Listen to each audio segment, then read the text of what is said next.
18th, 2020. First, I need to say that this is a virtual public meeting of the Board of Education in compliance with the Ohio Department of Health stay-at-home orders. What that means is that this is being streamed so that people can see it. It is also being recorded and will be on our website like normal. And later in the meeting, we're going to be having an employee town hall where more people will be joining us, but that comes later on. So could I have a roll call, please, Ms. Brooks? Yes. Ms. Bryant? Okay. Mrs. Ellis? A lot of you are muted. Yes, I'm present.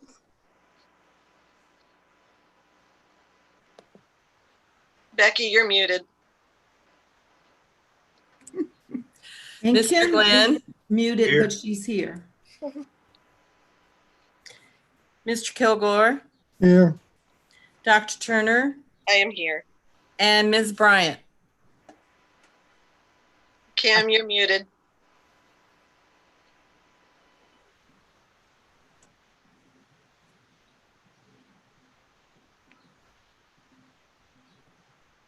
Kim, are you there? There you go. There she is. Maybe. Kim, could you unmute to say that you're with us?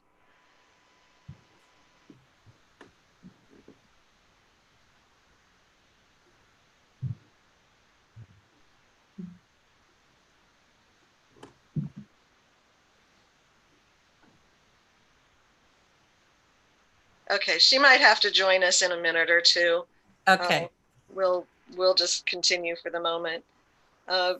Board members have had the opportunity to look at the agenda.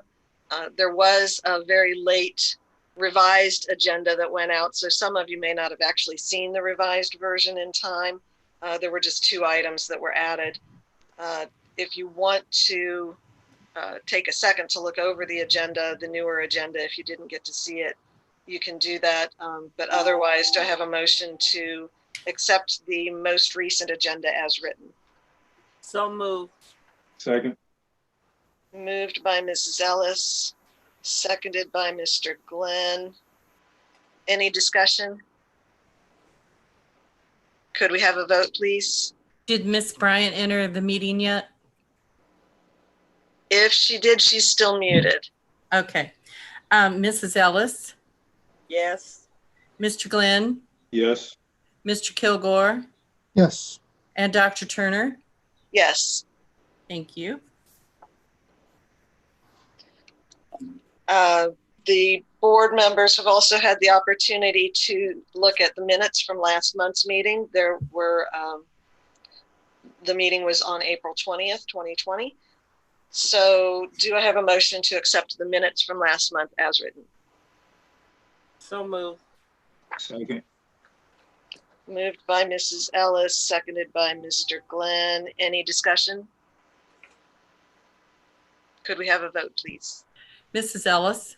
Yes. Mr. Glenn? Yes. Mr. Kilgore? Yes. And Dr. Turner? Yes. Thank you. Okay, item 6 on our agenda, communications, announcements, public input. Just by way of an announcement, and this is not how any of us thought things were going to end, but this is Dr. Cosby's last board meeting with us. By next month, she will be at Trotwood. And so I just want to say thank you, Reva, for everything you've done for this district. I think you've had a nice steady hand at the stern of everything these past 5 years. I think we made a really good choice when we chose you. Now we're in the middle of choosing your replacement, which is very hard. Would have been nice if we could have had a big party and presented you with a nice gift. Don't worry, we haven't forgotten you completely, but we couldn't really do anything tonight. So I just wanted to say thank you, and we're going to miss you. And yeah, that's all. Well, I'll just take then a moment to say too that I am, really going to miss everybody here. It's been a great 5 years. I learned a lot. I have met the most wonderful people, and I anticipate that you're not getting rid of me this easy. I'm going to stay in touch with everybody. I mean, I really have loved working with the staff, with the students, with the community, with my school board, a wonderful executive cabinet. I mean, it's so hard when you're walking away from something that is really wonderful and you really feel good about into the unknown. I'm excited. And as you all know, the reason I'm leaving is proximity to my family. But I have really enjoyed being here. And I just want you guys to know that as well. And, I'm really glad I came because there's something about meeting wonderful people. You just really, it's nothing else you can do but be happy about that. And those memories, of course, will always be with me, and connections will always be here. So thank you. And I appreciate what you said, Julie. Thanks again. And we'll go out to lunch or something someday. Right. Once we get a good Sure. vaccine or something like that. Yeah. Okay. Okay. Item 6B is recognitions, and I think. I have something for announcements. I'm sorry. Oh, okay. It does sort of go along the lines of graduation. I wanted to announce our valedictorian and salutatorians. It's really exciting. We have Sophia Chu is the class of 2020 valedictorian. She has a weighted GPA of 4.5. She's been a member of the symphonic band for 2 years. She's going to receive a diploma with honors, and she's also going to receive the Top Math Senior Award. That means she's earned A's all 4 years that she was in her math classes. And guys, they were not easy classes. She took AP Calculus as a senior. So talk about, really pushing yourself, but that's what she does. She received the Ethel Frost Memorial Scholarship for $2,500. We are very proud of Sophia Chu. So if you see her, please congratulate her. We do also have our salutatorian is Amaya Poston. She has a 4.39 weighted GPA. She participated in National Honor Society, Opening Minds Through Art with Community Service. She's a cheerleader, a member of Upward Bound, and the choir. She will be attending Tennessee State next year. So let's say congratulations to both of these ladies. It's really exciting, to announce our Val and Sal. And as you said, Julie, we would typically do this a little differently, have them and allow them to speak, but we didn't want them to go unrecognized. So thank you. Yeah, that's excellent. Congratulations to both of them. Okay. Now we're ready for the graduation part in section B. Yeah, go ahead. Okay, so I think it's my turn. Yeah. Thank you everyone for letting me come. I'm just going to kind of give you an overview of how our graduation will look. It is going to look a little different, obviously, since the schools are closed. So on Friday, May 22nd, from 10 to 3, seniors will be coming up to receive their diplomas. There'll be some given a certain time based on their last name alphabetically. The junior, senior high school admin will be set up at the rear of entrance of the high school. Parents will be entering Hamilton Avenue and driving around the building. I've made a short video kind of showing how it's going to work, and then I'll explain it a little bit after. So Michael. And I had some acting help.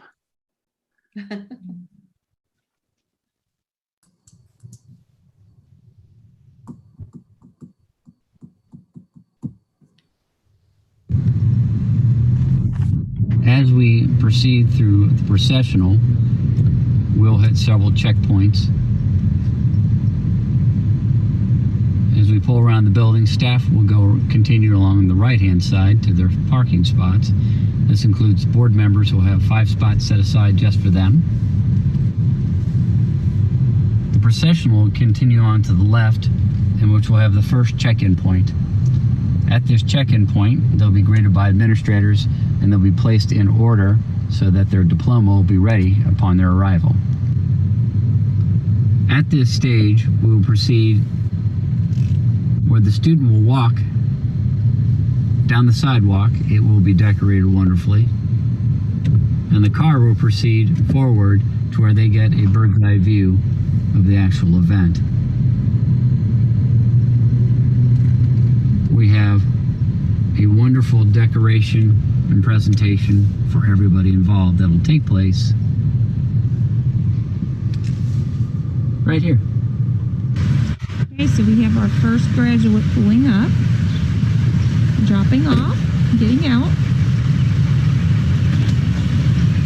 They will proceed, as well as the parent and or second car if they have one with them. Walk down the sidewalk to the diploma area, and their parent is following along. And if they have a second car, they will also be along.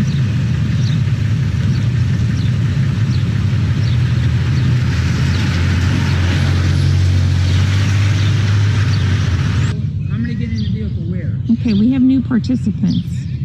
That is Dr. Cosby and Mr. Buckheim standing there. Bob right now is a student.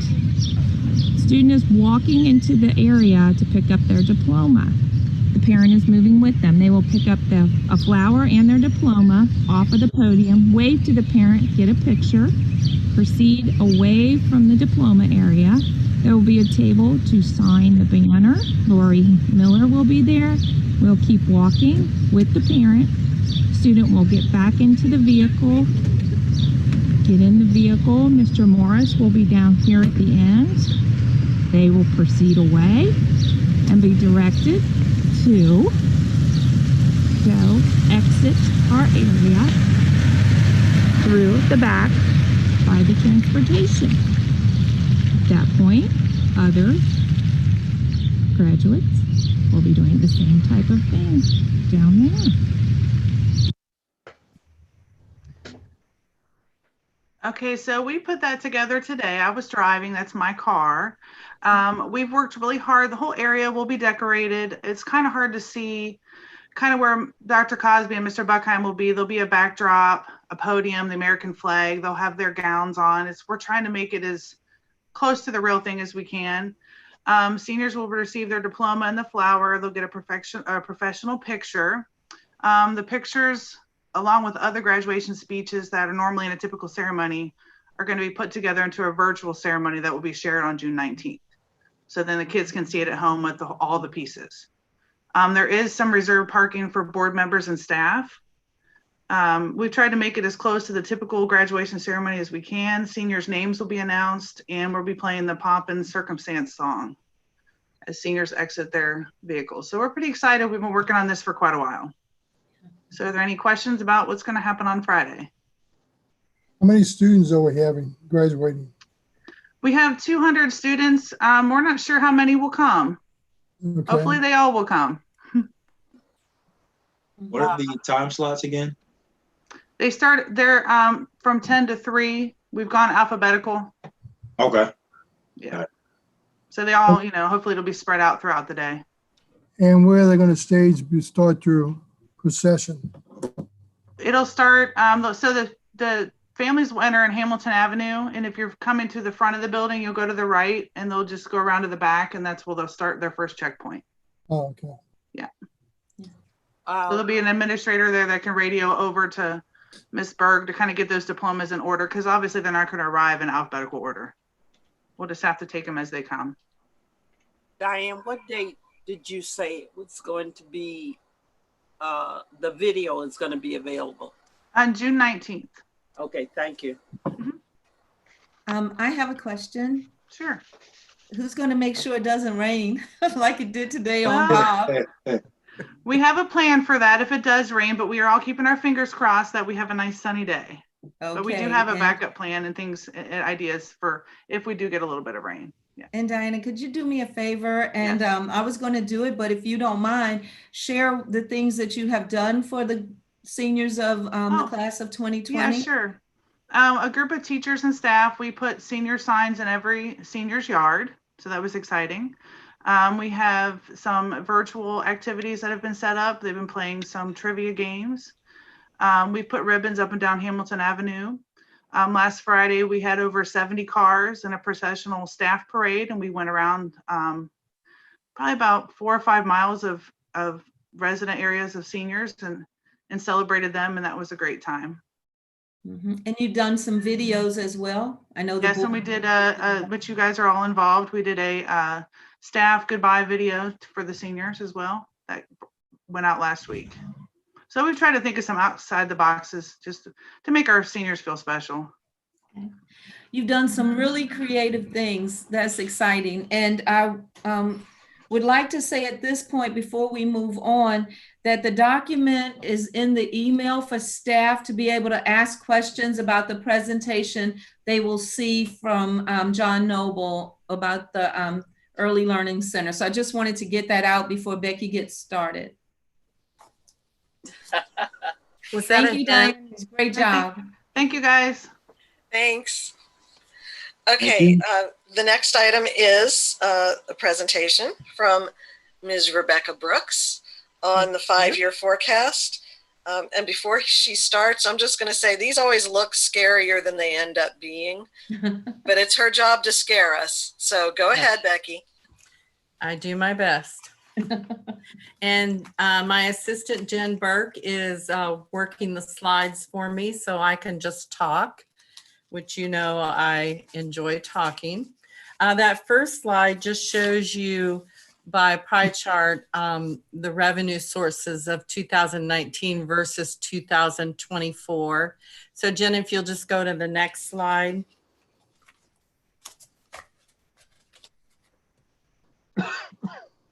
Jen, am I muted? Nope. Oh, okay. Can you go to the next slide, Jen? You left the room. She said yes. There we go. Okay, so this portion is just the revenue portion of the forecast. And you see it shows in that very first column, that's our actual figures for revenue for fiscal 19. The next column is up to date plus about a month and a half of fiscal 20. And then it goes, the rest of it's all estimated 21 through 24. And all of our state organizations, because of the as they call them, the known unknowns. We have more unknowns than we do knowns because of the COVID-19 issue. They're asking us to focus on the first 3 years of this, so 20, 21, and 22. And we do, as you can see the numbers there, and for once, I think they're pretty readable, because usually when we put those up in the board office, it's very fine print. So if you go to the next slide, Jen, we'll start talking about what makes up those numbers. The very first line was our local real estate, and we are projecting for FY21 an approximate 4% decrease, which is roughly $400,000. We're projecting a 2% decrease for 22. And then in 23 and 24, in 23, we're returning to FY20 collection levels, and a very small increase for 24, 50,000. And again, those are projections. We do not know exactly what those numbers are going to be yet. And we don't get a lot of growth in local taxes due to being landlocked, and there's minimal land for development. And also, please remember that we lost over $100 million in total valuation after the recession of 2008. So next slide, Jen. So unrestricted grants, that's our foundation money, and that's primarily where we get the bulk of our money now. We get roughly 67% of our revenue budget from the state of Ohio. Now, in FY20, as you'll recall, Governor DeWine did put a reduction in place for May and June of this year. Fortunately, we received one of the smaller deductions due to our high poverty level. So 21 and 22, we are anticipating a 10% cut in our state revenue, which is pretty big for us.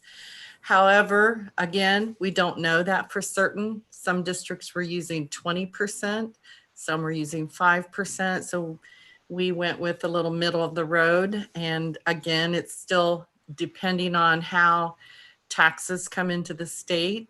I know that March and April were low, especially April, and they don't anticipate that May's collection of state revenue is going to be much better. So that's where we primarily get our money from. Then in 23 and 24, we are returning to our FY19 foundation levels. Now remember, in FY20, we started receiving success and wellness funds. And the first in 20, we got about 756,000. And then for 21, we're due to get 1.1 million. This was not additional money. We thought originally it was going to be additional money, but it was merely carved out of our total budget from the state. And so we were able to expend it on things that primarily we already had in place, but it still helped us to save money. And we're not certain if that's going to continue. So at this point, starting back in 22, those funds will return, the expenses will return to the general fund. So that's reflected in our expenditure slide. Next, Jen. And again, here's a pie chart from 2019 versus 2024, showing the percentage differences in, primarily it's salary and benefits that is the bulk of our budget. And then the next biggest section is purchase services, which is trying to outpace salaries at this point. And the other things are much smaller, of course, capital outlay, supplies and materials. Next page, Jen. And this is our section of the expenditure side. And again, those columns start with 19 and then go all the way through to 24. And of course, as I said, personnel and benefits added together, those first two lines, 3.01 and 3.02 added together equal our salaries and benefits. And then the next big one is purchase service, supplies and materials, capital outlay. And then we have an other, which are expenditures. Well, we have a slide that explains what each area contains. So if you go on to the next one. So in the salaries, the classified and certified staffs did collective bargaining agreements in 2018, and they end with fiscal year 21. They received a step increase as well as 3% on the base for those 3 years. So FY21, we factored in reduction in salaries due to RIFs and retirements, which equates to about $725,000 per year. And 22 to 24 projection includes only step increases, no base percentage increases, and no staff increases 22 to 24. FY20, because of our leaving school in March, we didn't have any after school programs, tutoring, overtime, and partial spring supplemental payout. So that did help grow our projected balance for June 30th of 20. And we also moved some expenses to the school quality improvement grant, allowable expenses, so that also helped increase our balance as of June 30th, 2020. Okay, Jen. The next one's the benefits. That's primarily the retirement program, Medicare, workers' compensation, medical, dental, and life. You can see the percentages up there. We experienced a 0% increase in medical premiums for 3 years, 16, 17, and 18, which was fantastic. In 19, we get a 10% increase in medical, and no increase in life and dental, which was still very good. 22.2% in medical, nothing in dental and life. And then 21 is a projected 4% for medical, nothing in dental and life. And then we've bumped it to 8% for medical and 1% for dental and 0.5% for life for 22, 23, and 24. Supplies and materials. These are our instructional supplies, our office supplies, paper goods, computer supplies, software, textbooks, library books. FY20 included textbook adoptions ordered in 19, but received and paid in 20. The savings due to COVID-19 building closures for fourth quarter, building budgets were not fully spent. And then we included a 3% increase for 21 through 23. Did we miss the purchase services slide, Jen? There we go. Okay. We outsource transportation, janitorial services, teaching substitutes, and technology to outside vendors. Through Hamilton County ESC, we have several speech and language pathologists, occupational therapists, physical therapists, gifted instruction, school nurses, school psychologists, instructional technology, instructional coaches, OTES evaluations, and IT support. And other items that we pay out of this line item, and it's difficult due to some of the tuitions that we have to pay for regular ed students that are placed out, special ed students that are placed out, homeless transportation, athletic transportation, and the pictures are covering some of my notes, but I guess I could look over at my paper notes, couldn't I? And we also have professional meeting expenses there, building repairs, and property insurances. And we have open enrollment, special ed placed in other educational environments, John Peterson Scholarship, Autism Scholarship, Ed Choice vouchers. We are, so far, the Ed Choice voucher increase are currently on hold. We're hoping that that stays for many years. Community schools. And again, we talked about the Wellness and Success Fund. And we are also receiving in FY21 the CARES Act funding. And at this point, we're anticipating moving $900,000 worth of general fund expenditures into that fund. The actual total allotment is about 1.8, but there are some strings attached. So we are carefully looking at all of those numbers and the regulations before we can determine if we'll be able to take the whole 1.8. And we're also renovating the church property next door, hopefully, and included rent for the Achieve program. That expected cost is under $200,000. We also have to do a board office roof replacement, about $300,000 in 21 and $200,000 in 22. And we're currently in the process of finalizing a long-term facility needs plan. So go ahead, Jen. Then capital outlay, those are items that have a 5-year life, such as equipment, technology, computers, building improvements. In FY18, you possibly remember that we went one-to-one student computers for North, South, and the junior high. We finished that phase in 19 for the high school. And FY20 expenses included the Patriot One security system at the junior senior high.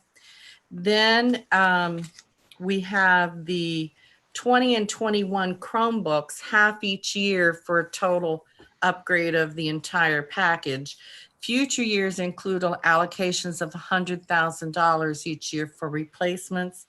And we're hopeful that that's enough. And it could be that some of our CARES money can be used for our technology purposes.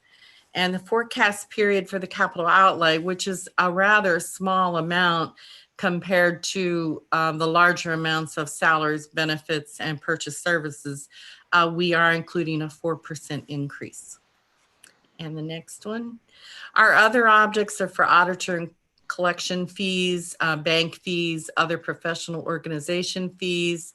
We have an annual financial audit by the state of Ohio, and we also have a gap conversion audit. So that's what's in that line item, and that's the smallest of all of our line items. And we included a moderate increase of 2% for the years 22 through 24. Under that 5.01 line, EMIS is actually paid out through Fund 432, but it's funded by general funds. So at the end of each year, or sometimes throughout the year, we transfer money out of general fund into the EMIS fund to make that zero. Also, 21 and 22, we anticipate transferring the money for the Early Learning Center out of general fund into a building fund. And then we approved no athletic and band participation fees for FY20. We're undecided at this point if any general fund dollars are needed to fill those gaps. And on to the bottom.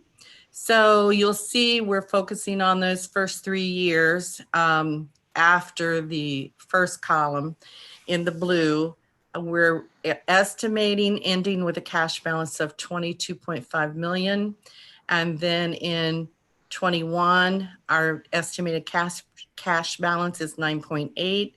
And then in 22, estimated cash balance of about $745,000. And is that all we have on that, Jen? Oh, and this just shows you comparison of revenue, expenditures, and cash balance. So that's pretty much it.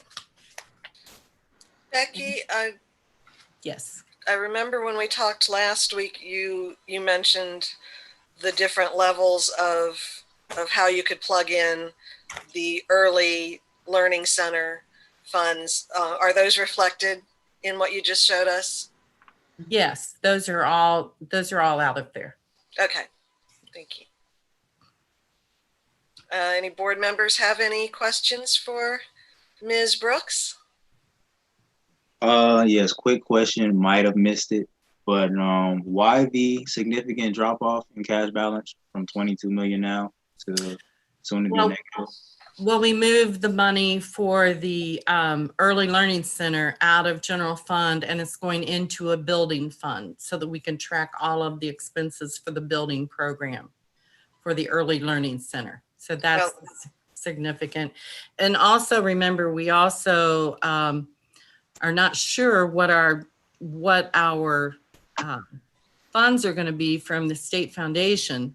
Mm-hmm. We estimated a 10% loss, and they are our biggest revenue source is foundation. We get over 67% of our general funds revenue comes from the state.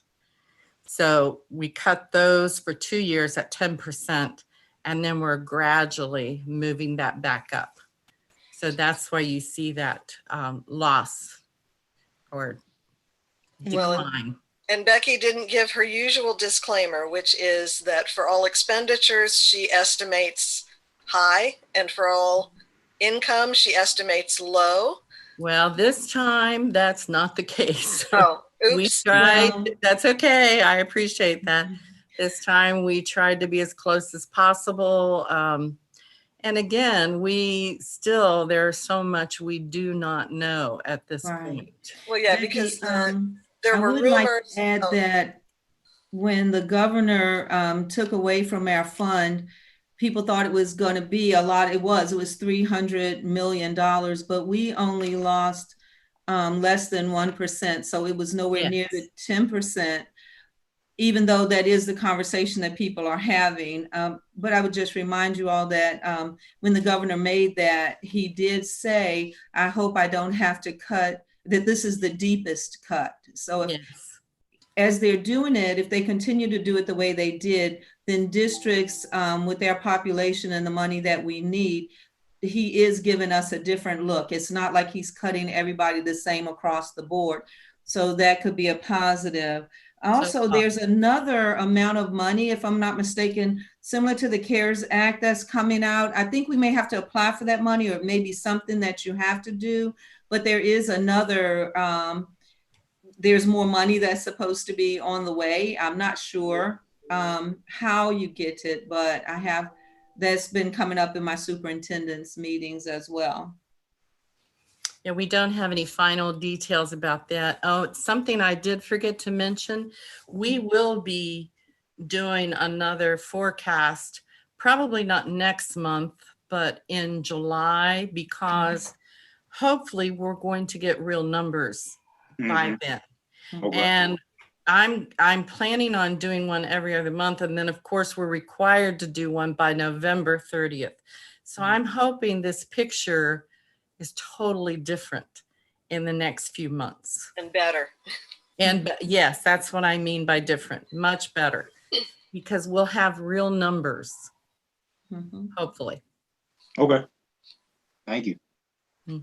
Thank you. Any other questions? Okay, I'm going to turn it over now to John Noble from SHP Architects to talk about the Early Learning Center, which we're very excited about. So take it away, John. Cool. Thank you very much. I appreciate you guys inviting me to this meeting, and I'll do my best to share the work we've been doing. We've been very, very busy since last we spoke. And I'm going to share my screen here and show you a couple of things. So first, I want to start with a site plan. My guess is this is a little bit small, but I'll zoom in here in just a moment. Can everybody see a kind of a greenish gray shape with some stuff on top of it? Yes. Yes. Okay. I'll try to get rid of fresh time farmers trying to sell me food here. Sorry about that. So as you know, we have been working closely with the district for the better part of 4.5 to 5 years, looking at a variety of different strategies for solving the challenge for early learning within the Mount Healthy School District, and specifically trying to find ways that we can help you bolster your kindergarten readiness.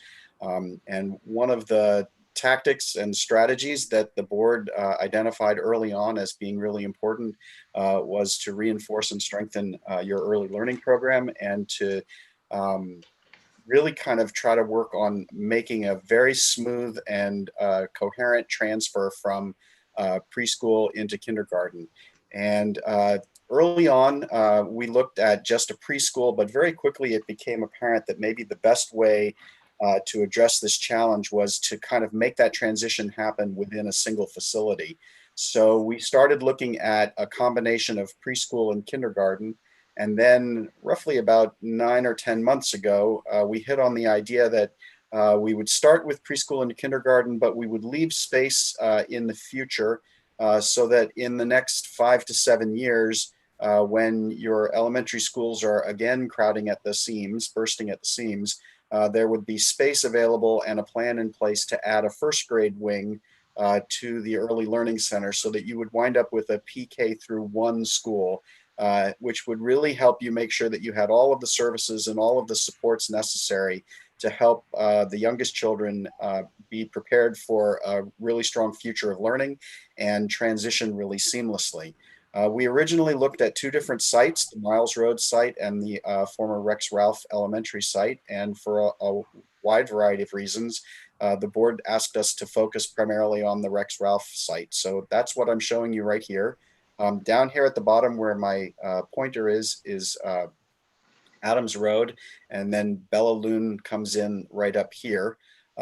Basically, we looked at a variety of different places that we could put stuff on the site, but we wanted to take advantage as much as possible of the shape of the site, the access to vehicular traffic, and also there's a fairly substantial change in grade, which kind of runs through the site along this line that I'm tracing with my mouse, it drops off and there's kind of a wetland slash boggy space. So we wanted as much as possible to stay out of that area. What we've decided to do in our design is basically we'll divide the parking into a bus lot and a parent pickup and drop off area.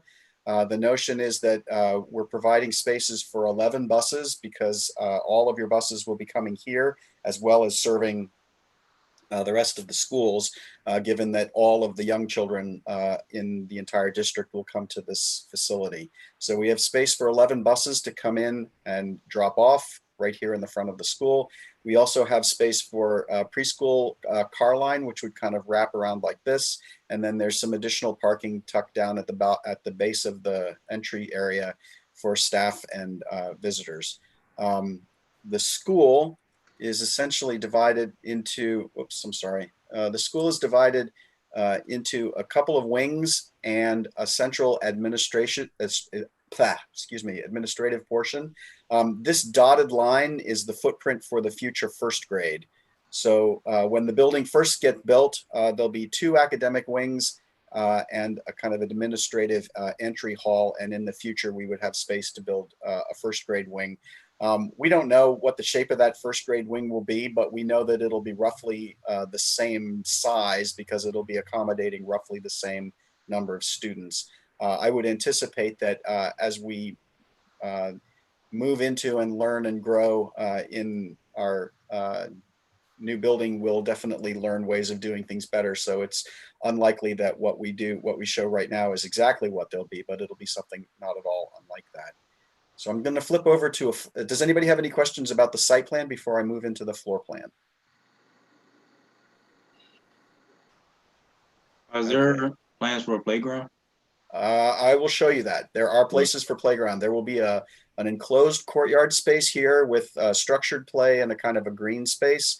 There's also an intention to have a series of outdoor learning areas that would be connected with trails throughout the site. There's some really lovely places for like a meadow, and in the bog we could have a little bridge, and there's some good shape to the land. So we're hoping to have some room for things like maybe a little amphitheater and stuff like that as well.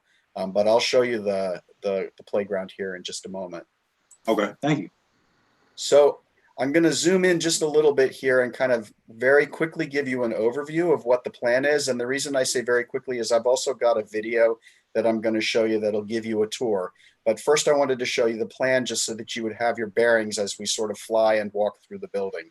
So this is the future edition. The buses are down here. The parents are driving in here, dropping off their children. Everybody walks in through the same front door. Reception and is right here at the front with a clear view of all of the access from the public spaces. And we've set up the main offices, including the director and the assistant director, all in the front so that they also have a clear view and can supervise the site very well. There's a conference room as well as a mail and workroom for the staff. In addition, the nurse's office is back here. We have a room for the school psychiatrist. We have a single room for therapists that would be kind of used on an as-needed basis, but we also have a work area and storage space for the therapy team, the OT, PT, speech therapy, and those folks. And in addition, we have a mental health classroom space that would be located within the admin wing as well, which would be available not just for kind of mental health working with families and children, but could also be available as a kind of an adult classroom for family services, parenting classes, that sort of stuff as well. So as you arrive, you come in to the main entry and you come down this big hallway. And basically when you get to the end of the hallway, you have a choice to go either to the right or to the left. We have it set up so that all of the classrooms are effectively equivalent. For the most part right now, we're calling the right-hand wing the preschool wing and the left-hand wing the kindergarten wing. I'm saying roughly and sort of hedging my bets there because we have 8 classrooms in each wing, but we have 9 kindergarten classrooms and 7 preschool classrooms. I have the numbers that we're planning this for. We have basically space for 208 kindergarten students and space for 140 preschool students.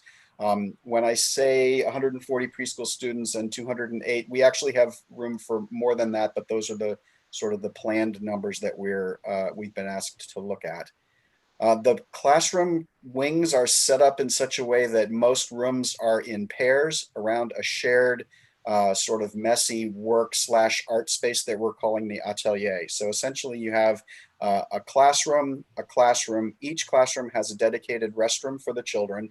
It has hand wash stations outside of the restrooms and a kind of a cubby and arrival area. And then in the middle is this kind of shared workspace that has casework and sink and stuff like that for kind of art and science learning at the preschool level. Each of the ateliers then has an enclosed discovery yard on the just outside that they have direct access to. The discovery yards are completely fenced and are lined with a hedge so that you feel like you're enclosed, but you still feel like you're outside.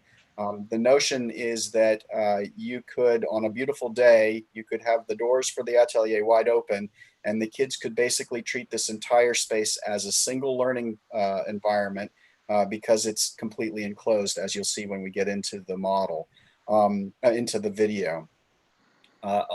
Basically, the notion here was it would allow us to have additional kind of resources for classrooms without quite so much expenditure. We wouldn't be spending so much on casework and plumbing for every single classroom, but we'd be sort of consolidating the expensive stuff in one place. It also winds up being a really nice opportunity for teachers to collaborate with their partners across the hall.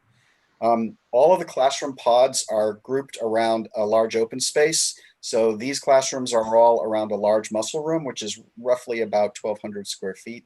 And then these classrooms up here are around a slightly smaller open space, which we're calling the community room. Although of course everybody would have access to the muscle room as well. The muscle room, one of their two kind of primary features to the large muscle room, one is a stage area in this spot right here where you could have, there's a little ramp.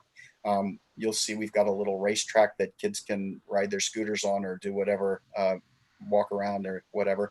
And they have a little hill in the middle of it, but there's also a kitchen space that's associated with the large muscle room.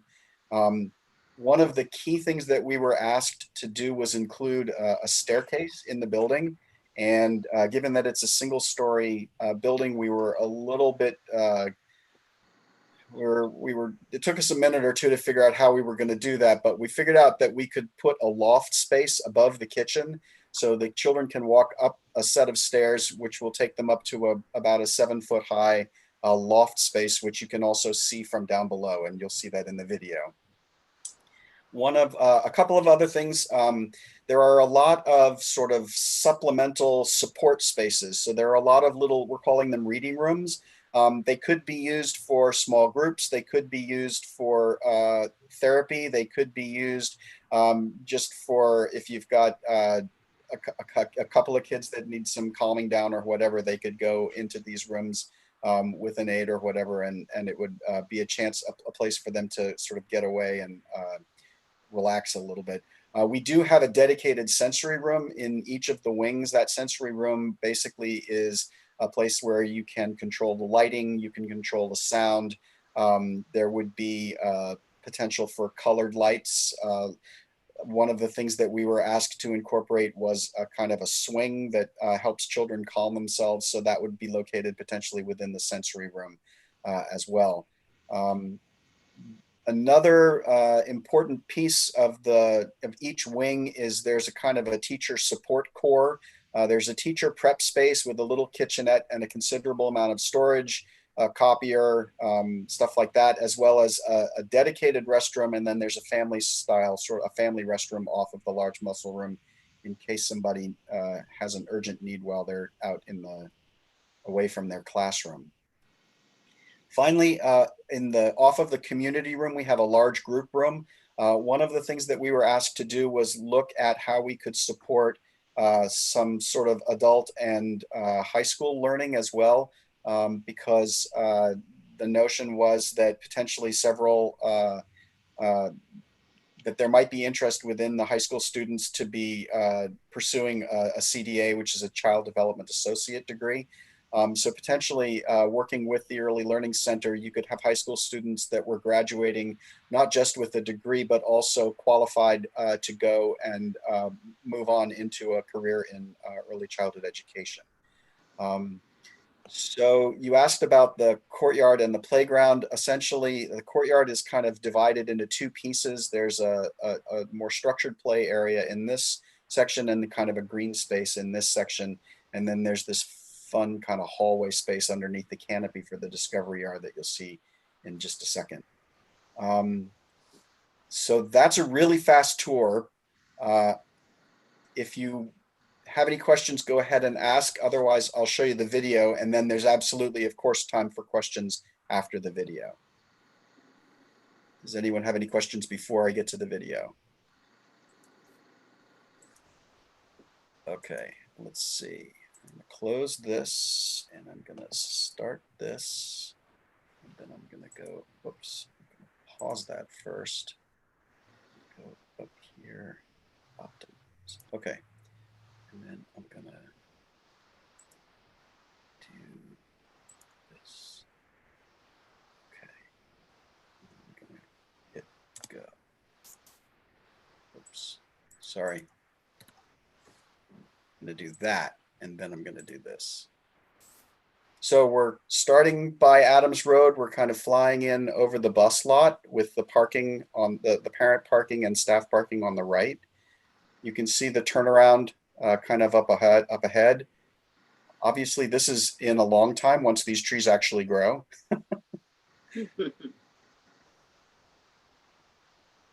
One of the things that we tried to do was find a way to sort of personalize the building, and one thing that showed up in an early design was this notion that the doors could kind of recall your logo. So we've tried to address that in this design as well.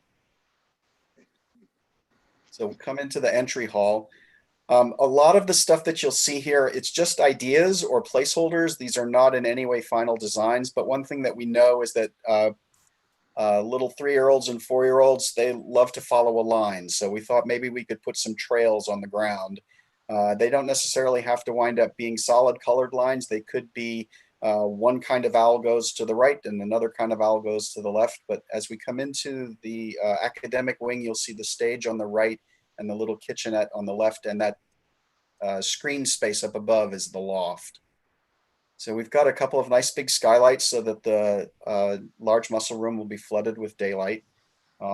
We do have the stage space, and those sliding doors could be pulled closed, and a drop-down screen could allow you to have presentations. That space on the left is just a placeholder, but one of the pictures that we saw a lot of interest in was a kind of a curtain that could be drawn to make a semi-private space. Classrooms are designed in such a way that you enter sort of in the middle, and we maximize the number of corners. So there's a reading corner, there's a circle time corner, there's kind of a cubby space. As we move through the atelier space, you'll see it's really designed for messy play and science and learning and that sort of stuff. Hand wash stations right next to the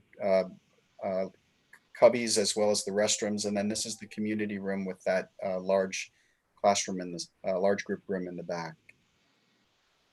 As we come out, you'll see that we're showing a kind of an enclosed courtyard space. And then as we come around, you'll see the structured play area. I feel like I need some music for this, so maybe you guys could give me some suggestions. Obviously, all of this play equipment is placeholder equipment. We'll work with you to figure out exactly which things we wind up choosing. You can see the discovery zones. Discovery yards are designed to basically be a fence that has a hedge on both sides, so that although you're basically enclosed in chain link fence, it doesn't feel awful. You're enclosed by a hedge primarily, and the fence is just there as backup security.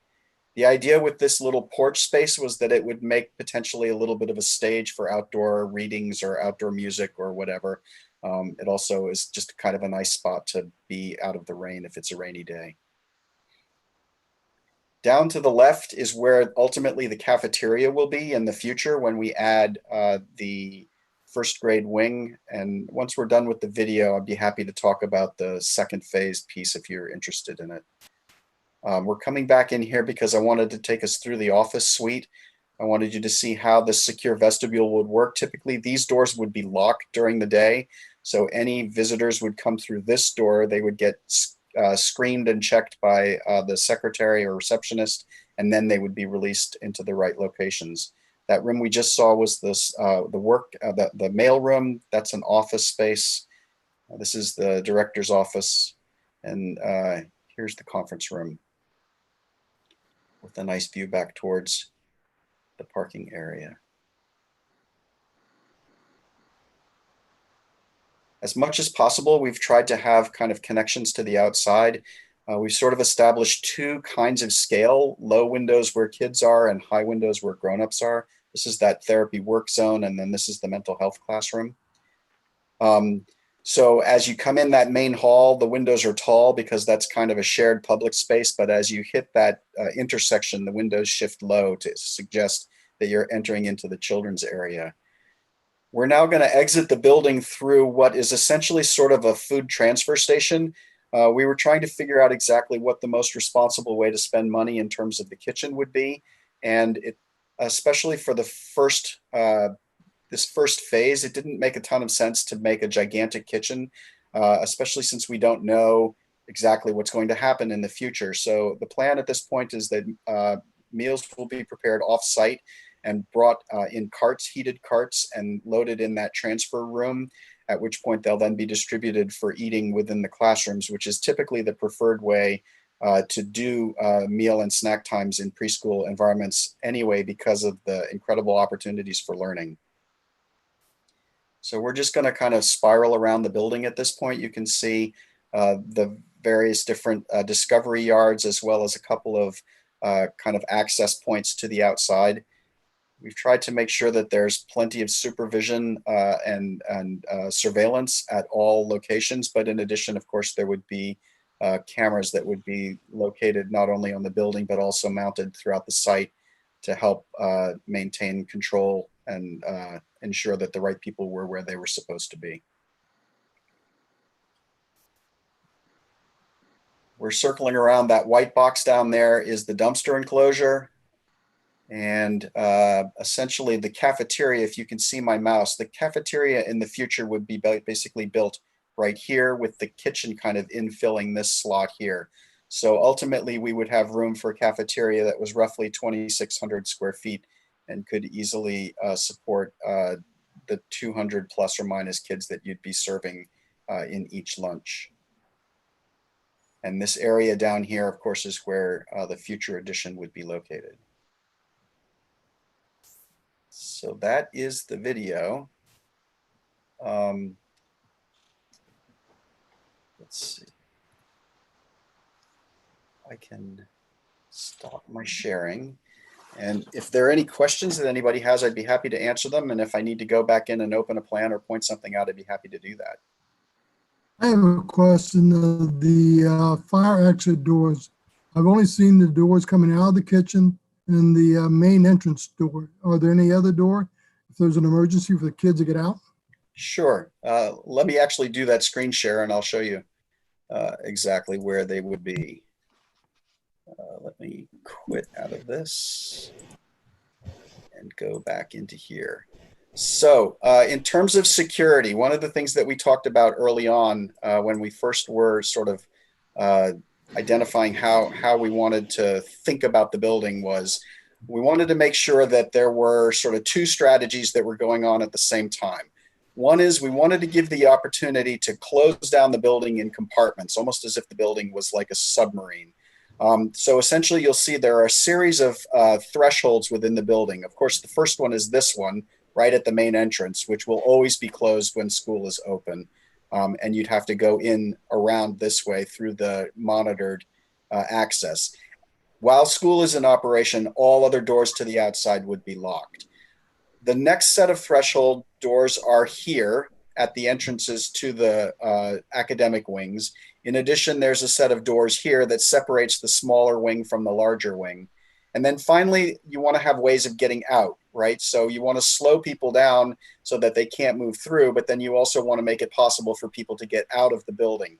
So there are ways out from each of the academic wings located here and here. So at any time from an academic wing, you have 3 different ways of getting out. And ultimately, the plan that you guys would need to develop would be you figure out exactly where people go and then they congregate in those locations. If you're in a shelter-in-place scenario, one of the other things that we've tried to do was to create sort of hardened zones. So the restrooms and the atelier space are a sort of a hardened zone that has no view directly out into the corridor. So in case there was a security event, you would close down these doors. You would be able to fit, the restrooms are very large. You'd be able to fit basically all of the kids within the restroom for a short period of time. So we've tried to create a variety of different ways of addressing security, but at the same time, there are multiple ways of getting out of the building in the event of an emergency. Does that answer your question? Yeah, I was just thinking of fire exit doors. Yeah, sure. So fire exit door would be here, and then also back out through the front. And in addition, yeah, so those are the primary ways out. Okay. Our requirements for fire escape are fairly clearly demarcated within the building code, and you will have multiple ways of getting out of this building from any single point. You always have 2 ways of getting out.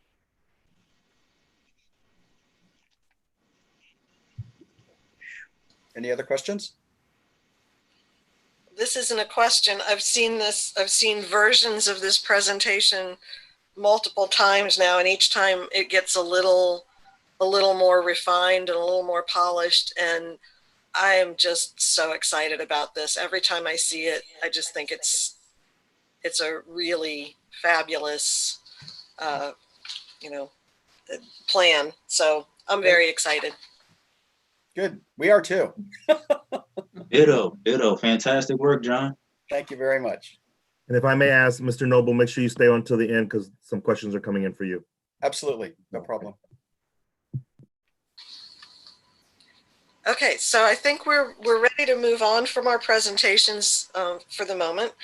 So item 7, vocational board report. Do you have a report for us, Ms. Ellis? Yes. Okay. Can y'all hear me?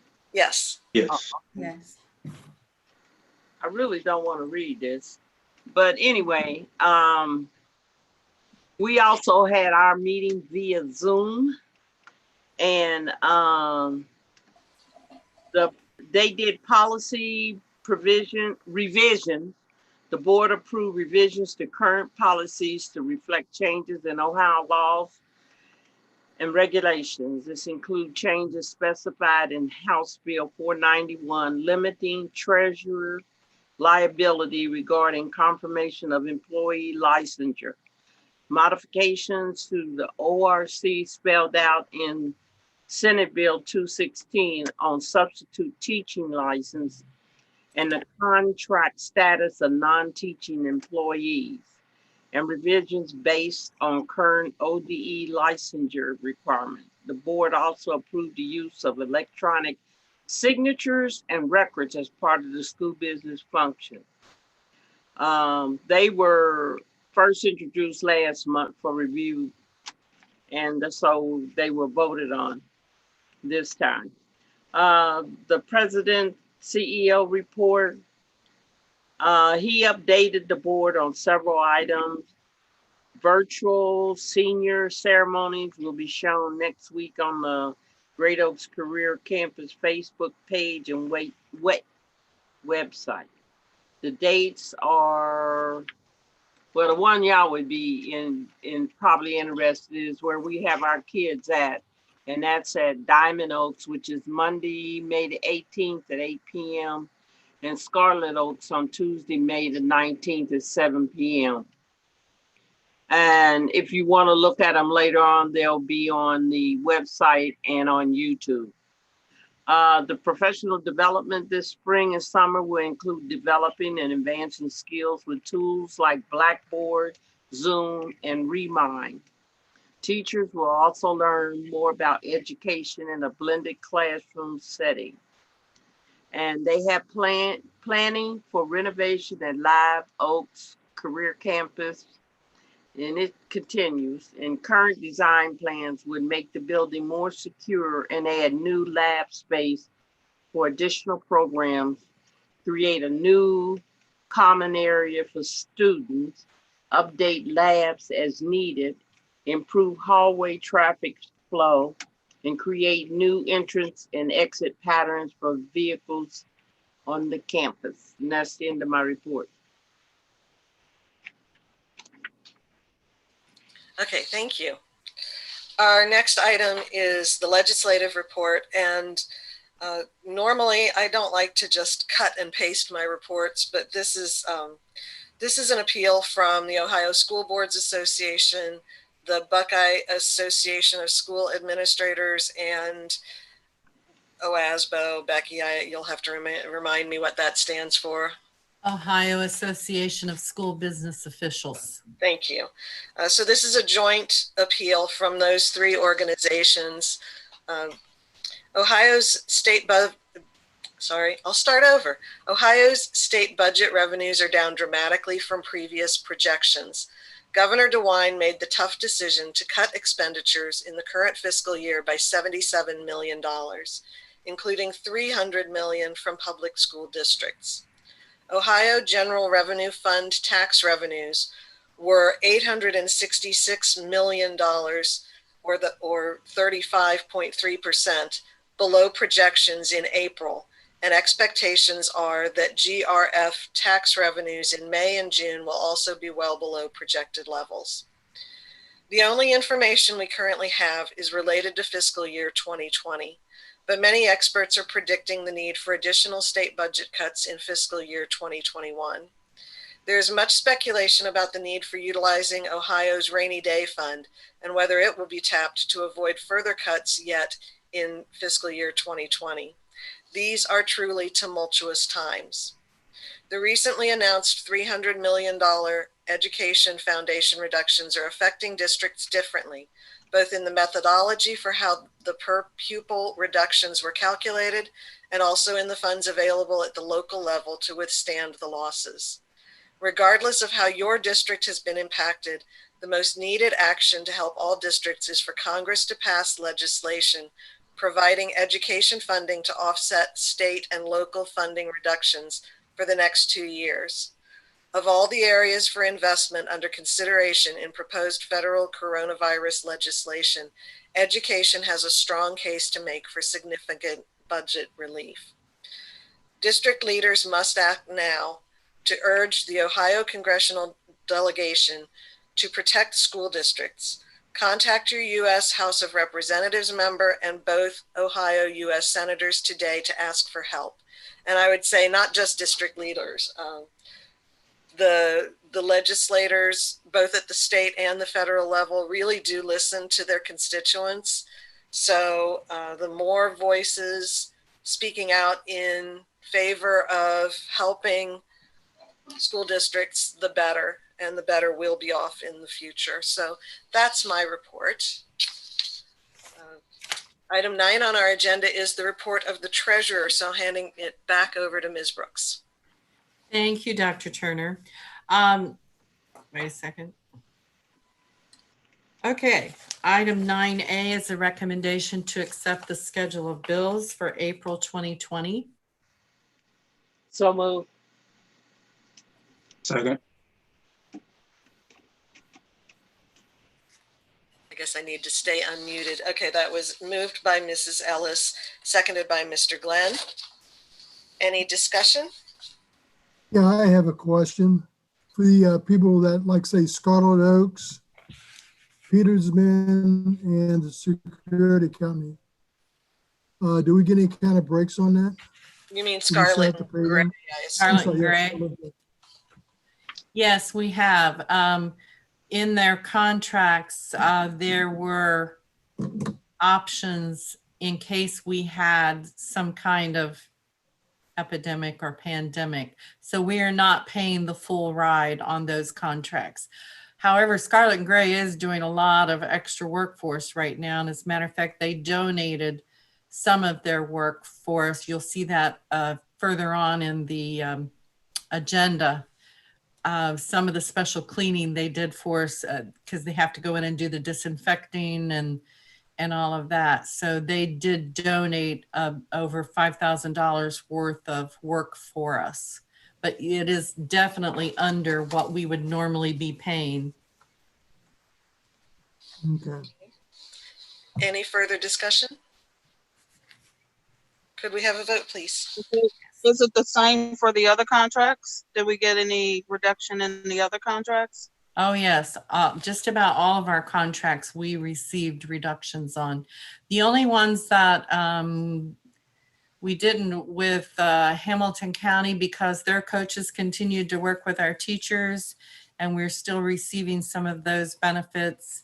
And of course, our technology that we're still using all of our technology folks as well through HCC. Any further discussion? Could we have a vote, please? Ms. Bryant? Yes. Mrs. Ellis? Yes. Mr. Glenn? Yes.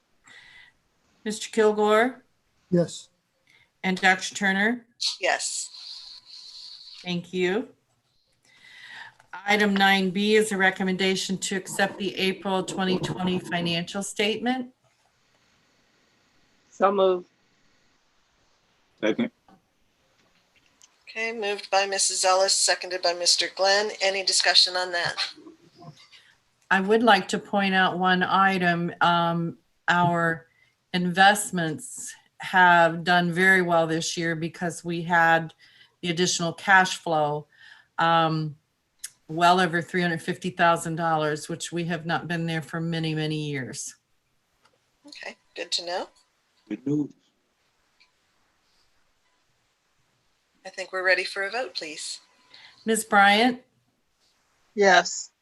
Mrs. Ellis? Yes. Mr. Glenn? Yes. Mr. Kilgore? Yes. And Dr. Turner? Yes. Thank you.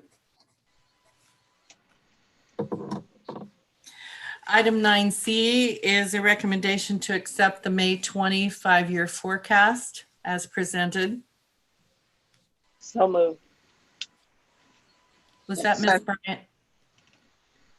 That was Mrs. Ellis made the motion. I didn't catch who seconded. Second. Okay, Mr. Kilgore.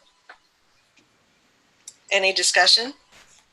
I would like to point out once again that most likely we will be coming back in 2 months with another forecast with updated numbers, which I hope will be far exceed our expectations at this point. Okay. Any Hopefully. discussion? Could we have a vote, please? Ms. Bryant, Yes. Mrs. Ellis, Yes. Mr. Glenn, Yes. Mr. Kilgore, Yes. and Dr. Turner. Yes. Thank you. And the last item, 9D, is a recommendation to authorize membership with Shakely Uniserve for the upcoming year of January 21 through December 31st. That should say 2021, excuse me. I missed that. Okay. All right, do I have a motion? So moved. Second. Moved by Mrs. Ellis, seconded by Mr. Glenn. Any discussion on this? This company takes care of our unemployment compensation claims and also our workers' comp compensation claims. Thank you. Okay, yeah, that was my question. Oh, okay. Thank you. Uh-huh. Any further discussion? Could we take a vote, please? Ms. Bryant, Yes. Mrs. Ellis, Yes. Mr. Glenn, Yes.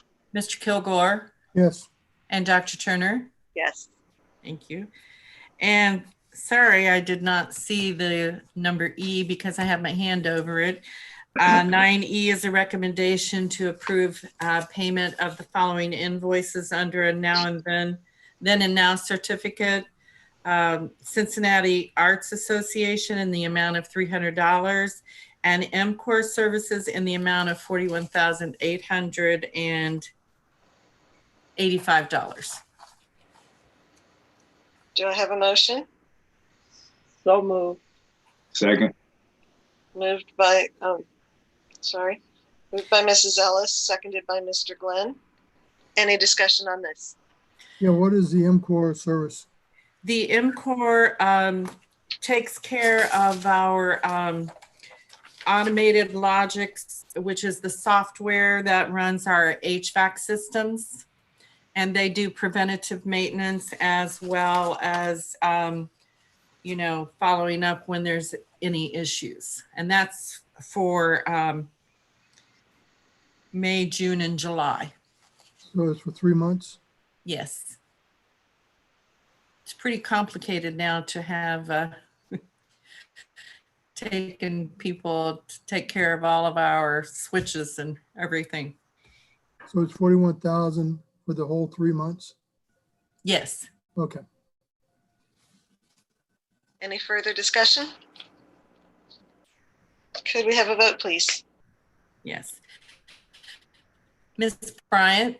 Yes. Mrs. Ellis? Yes. Mr. Glenn? Yes.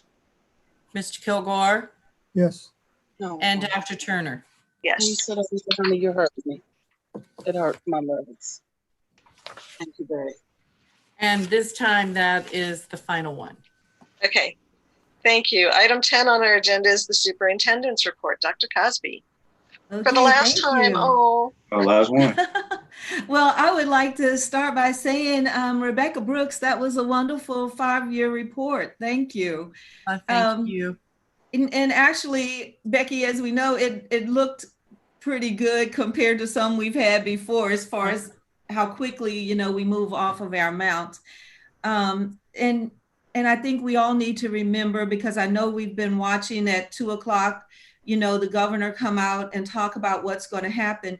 And the one thing that everyone is pretty consistently sure of is that right now we're unsure of everything. Yes. As far as coming back to school and what that's going to look like. And those costs are definitely going to be impacted based on how that happens.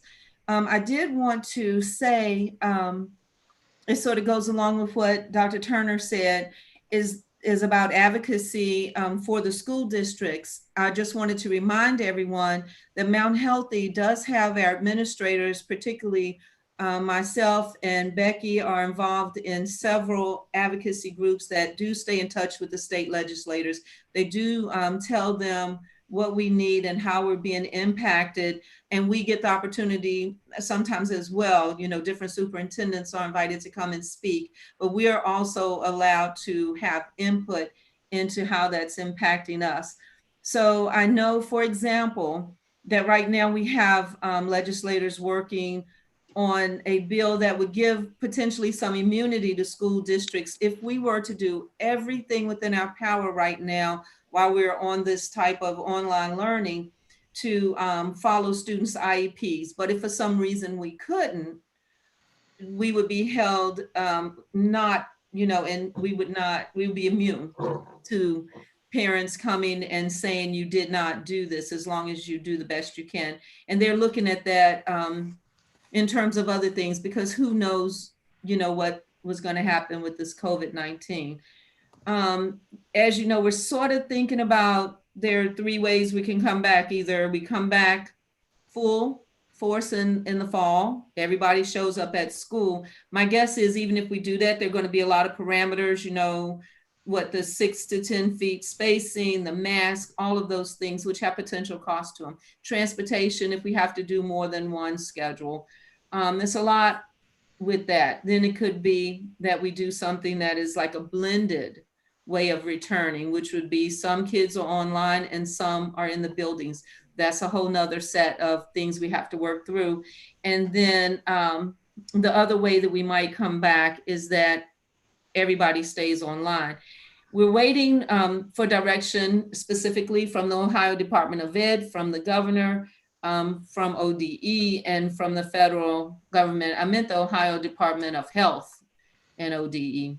So once those things get firmed up, that'll also, and that's one of the reasons Becky was saying every couple of months she's going to try to, look at those numbers again, because the more information we get, the better we'll be able to figure these things out. But I wanted you to know that your executive team, we're all on top of it. We know what's going on. We are listening and we are advocating for our districts. And as you all know, I am an advocate for the little ones in preschool. So that is near and dear to my heart as well. So now I will move on.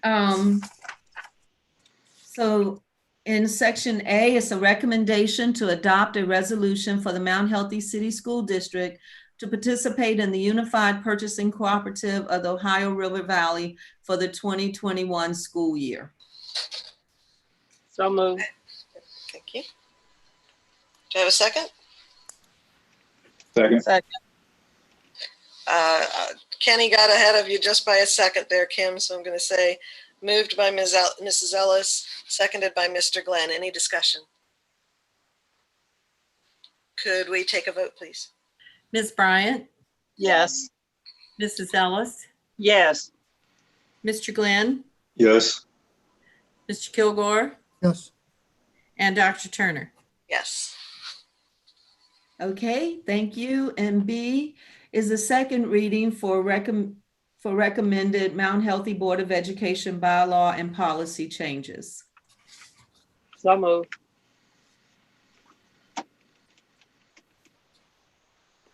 Second. Moved by Mrs. Ellis, seconded by Mr. Glenn. Any discussion on this? Could we take a vote, please? Ms. Bryant, Yes. Mrs. Ellis, Yes. Mr. Glenn, Yes. Mr. Kilgore, Yes. and Dr. Turner. Yes. Okay, thank you. C is a recommendation to accept a donation from Scarlett and Gray Cleaning Services in the amount of $5,119. So moved. Second. Moved by Mrs. Ellis, seconded by Mr. Glenn. Any discussion? I do hope we're going to give them a big thank you for that somehow. Yes, we are. Could we have a vote, please? Ms. Bryant, Yes. Mrs. Ellis, Yes. Mr. Glenn, Yes. Mr. Kilgore, Yes. and Dr. Turner. Yes. And then D is a recommendation to adopt the consent agenda. So moved. Second. Moved by Mrs. Ellis, seconded by Mr. Glenn. Any discussion? Yeah, I had, go ahead, Mr. Kilgore. Okay, I have a question. We got on the recommended for non-renewal of the following personnel ending 2020 school year. There's 27 names. Are these teachers? This is on page 8. Yes. Yes, on page 8. Yes. Yeah, I see it on, is this our para that we Yes. non-renew every year, and then the majority of them as needed will come back? So we do this every year, and then the positions are issued out as needed for the following school year. So can you tell me, are these teachers? No, these are our aides, our paraprofessionals. Okay. And then we had, I think it was six additional they had resigned to accept their resignations. Do we have any idea why these folks are leaving? We can't discuss that in a public meeting. That's personnel. Okay, let me ask, are these teachers? Some are teachers.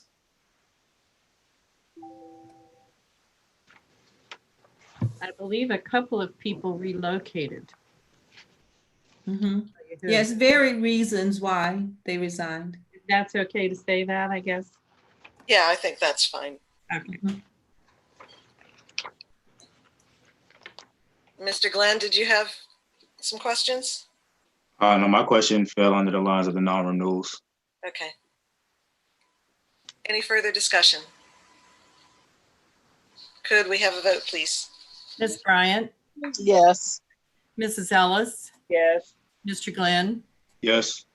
Mr. Kilgore, Yes. and Dr. Turner. Yes.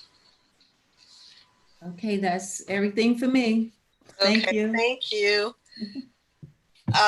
Item 11 is a discussion concerning summer activities. So we need to make some decisions. We've been waiting for guidance from the governor.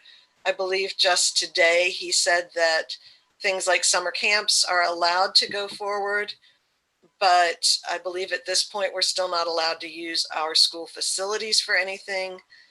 I feel like we need to go ahead and decide on what rules we want for summer activities for our students. Obviously, if the governor, does something that that would make us have to change what we want to do, we have to follow the governor's guidance. But just because he says we can have summer camps, for instance, doesn't mean that we have to say we're willing to do that. So we need to have a discussion and basically decide on what our policy is going to be for this coming summer. Do we want to allow sports practices? Do we want to have band camp? Are we going to have cheerleading camp? I don't think we need to decide yet about things like fall sports moving forward, but we can't wait till the June meeting to decide whether summer activities are taking place or not. So I think we need to go ahead and decide on what the district's stance is going to be on that. So I'll open it up. Dr. Cosby, the board members, what are your thoughts? I would like to just remind everyone that technically, like you say, our facilities are closed until the end of June, and that does include, the fields and all those things. And I know that there's been some confusion because I know that there are some organizations outside of the schools that are asking to use school facilities. But I just wanted to remind you of that. Also, just like we were saying, for safety protocols and things, if you say that we can open them for different things, I think that you would have to understand it's going to have a lot of safety protocols attached. I'll go ahead and say that to me, I know that the students look forward to things like band camp and cheerleading camp. And, the football players look forward to getting back to practice and all of those things. For me, just speaking for myself, our kids' safety has to come first. I would hate to have a kid go to cheerleading camp and get sick. I would hate to have a kid go to cheerleading camp and take the virus home to a family member and have a grandparent die. My personal feeling is that we should basically not be doing any summer activities at all. We can still do summer school remotely, which we're planning on doing, but in terms of any kind of face-to-face, people getting together, people going somewhere, whether it's at our facilities or not, my feeling is that we need to say no, but that's just me. Can I say something? Sure. Like the band camp and the cheerleaders, since we don't participate monetarily with them, are they able to just go and do that if they want to? I don't know. I know we don't contribute money to it, but if they wanted to do it, could those leaders in those two groups arrange for the kids to go anyway? Actually, Okay, I think they might I'm be going to weigh asking us. in. I'm sorry. They might be asking us for money for it this year, actually. And beyond Well, that, they still are our students. I think that we still have some liability for their participation in band and being cheerleaders as well. Yeah, because you have the band director and the band director staff is going to be out there directing the bands or whatever. And same way with the football coaches. Now, if the kids want to do that on their own, get a couple of buddies and stuff, go out there and throw a football, or a band member wants to get the drum section together and go out there and do that on their own. Not here at the school facilities, but somewhere. We also Being involved in any type of organization. We also pay supplemental contracts to the cheerleading coaches, to the football coaches, to the band directors. So I think there's a conflict there. Mm-hmm. Were they on this non-renew thing? The cheerleader coach and the band people? We non-renew the supplementals at the end of every year. Yeah, the supplementals. Right, and then we rehire them. Well, so what Carol's asking is, are those people included in those non-renewals we voted on tonight? Just a minute. Let me look.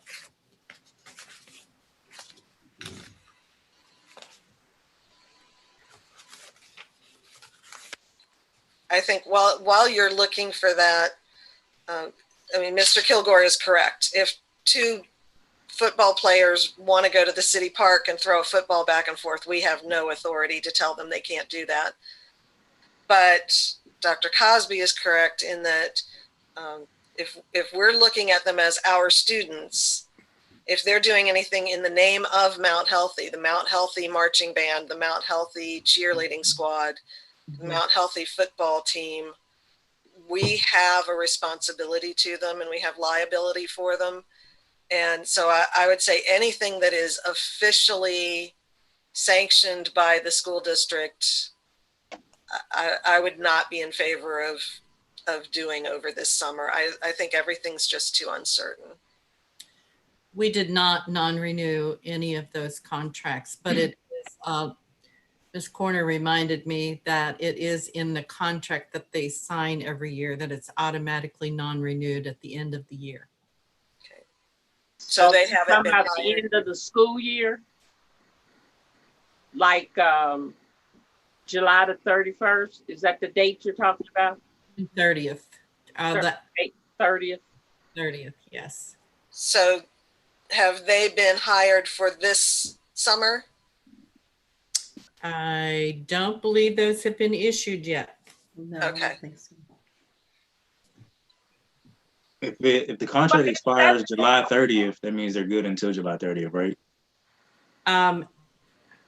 Actually, I have a couple of people texting me now. Well, we did, we took the vote last month to only pay half of the Spring. supplementals for spring. Spring. So I'm assuming that we're not already obligated for everyone for summer yet, are we? And the Wouldn't the cheerleaders summer, are year-round. wouldn't any work that's being done in the summer actually be paid under the fall supplemental contracts? And those have not been approved yet. Yeah, but if those guys went out and did it on their own, you say a band leader or coach, and he participated in that, we cannot pay retro-pay backwards. Well, if we decide not to have any summer activities, they will not be, none of our employees would be permitted to do that. In our name. Right. Right. Well, or, I mean, I'm guessing from a legal perspective, even if they went out and did it on their own and called it, Bill's football team instead of the Mount Healthy football team. If they're doing it because they're an employee of Mount Healthy, I think that would still put us, that would still leave us with some responsibility. I don't really see them doing that, but I think we need to have an official statement saying whether we're okay with activities going forward in the summer or not, and just have it apply basically to all of the activities. Okay, didn't we just approve a down payment for band camp? So if we decide? No, we didn't approve. No. We didn't approve that? No. Okay, I thought I saw that. Okay. Just a reminder, this is from my assistant treasurer, that football, band, and cheerleaders are issued in the fall. And the cheerleaders, though, go for the whole year. And football, of course, is for the fall season. And some of the band contracts are for portions of the year. So if we called off all summer activities, it sounds like we would maybe have to pay a few people, even if those activities don't take place, but most of them we wouldn't. Well, for instance, football, their official practice begins August 1st. I believe that's when they are first allowed to start officially practicing. Okay. Unless that has changed. And I'm not sure exactly what our summer activities would be. I know band camp, I know cheerleading camp. Summer basketball. Yeah. Okay. Yeah, I think they should have basketball camp for the younger crowd. Younger kids, like you said. Soccer, cross country. Yeah. Yeah.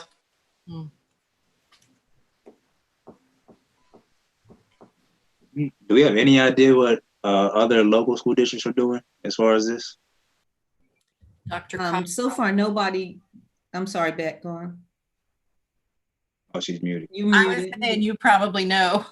Oh, well, when we're on our superintendent's meeting, nobody is doing that right now. I mean, I don't know what they'll do at their next meeting or whatever, but at this point, I think everybody's waiting to find out, can they even have, I mean, like football is a contact sport. There's still conversation about whether or not that's going to take place at all. So I think they're still in the uncertain part. So Dr. Cosby, in our business managers group, all of the business managers from the districts comment on what they're doing over the summer. And so far, everyone I've seen has said that their facilities are closed until June 30th and they won't be holding anything. So that was as of Friday when we had our last conversation.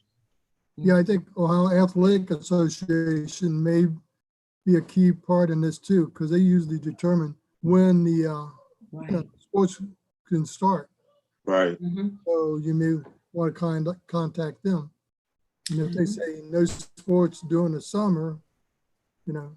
Well, and that's, like I said, if we say, yes, we want sports, and the athletic association or the governor or somebody comes along and says no, well, then obviously it's a no. I'm thinking more in terms of the other way. If the athletic association said, yes, you're allowed to, that doesn't mean we have to do it. It's still our decision. Also, I think that the governor today said they are the Ohio Athletic Association or whatever it's called. I thought he said they were still talking as to what they want to what do. they were going to allow to happen, because he was DeWine was talking about the contact sports. He mentioned tennis, golf, baseball, and a couple other things he mentioned where you don't actually come in contact with a person. Well, so another option that we could do, was not mentioned. No, another option that we could do is say, you know, basically that generally speaking, we're saying no. If a specific activity say golf, if the governor says it's okay, if the athletics association says it's okay, they could contact the superintendent, and we could authorize, I think, the superintendent to make case-by-case exceptions if it seems safe enough. To me, band camp, cheerleader camp, those are completely out of the question. Some of those others, like golf, that's a little harder to say. Tennis, even harder. But I think we can't wait for the governor or for the athletic association to give us the guidance, because we can't wait till the middle of June to know what we're doing. We need to decide now. And what Ms. Bryant said about being asked for the funds for band camp, we received a request for the funds for band camp, which is what got me thinking about this. Are we even going to have band camp? So I think we need to decide now.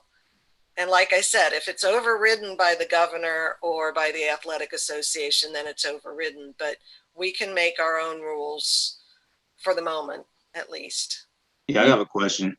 Mm-hmm. Why can't we wait to see what the governor decides, as well as the athletic association, be it that everything for our facilities is closed until June 30th, and our next board meeting is a week before then?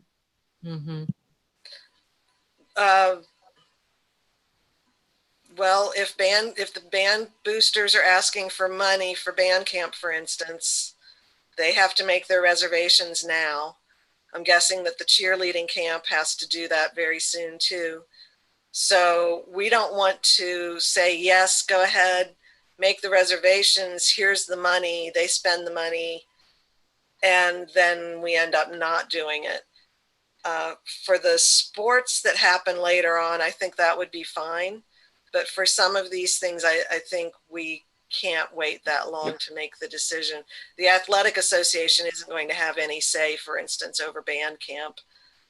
They might over cheerleading camp. I'm not real sure about that. One other item, Dr. Cosby, we have that outside vendor that uses the schools in the summer for childcare, for summer childcare. Right. Since the buildings are closed through June 30th, I'm wondering if we need to extend that further, or do we want to wait until the June meeting to do that? So they won't be coming in, of course, before June 30th. Right.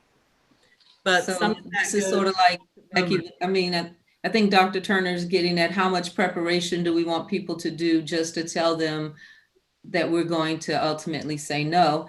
But if it is dependent upon what the governor and the Department of Health says, then maybe, you know, waiting is okay, because they definitely won't come in before, because what he's going to do is probably either extend the closure or not. And then it will be up to the board to decide.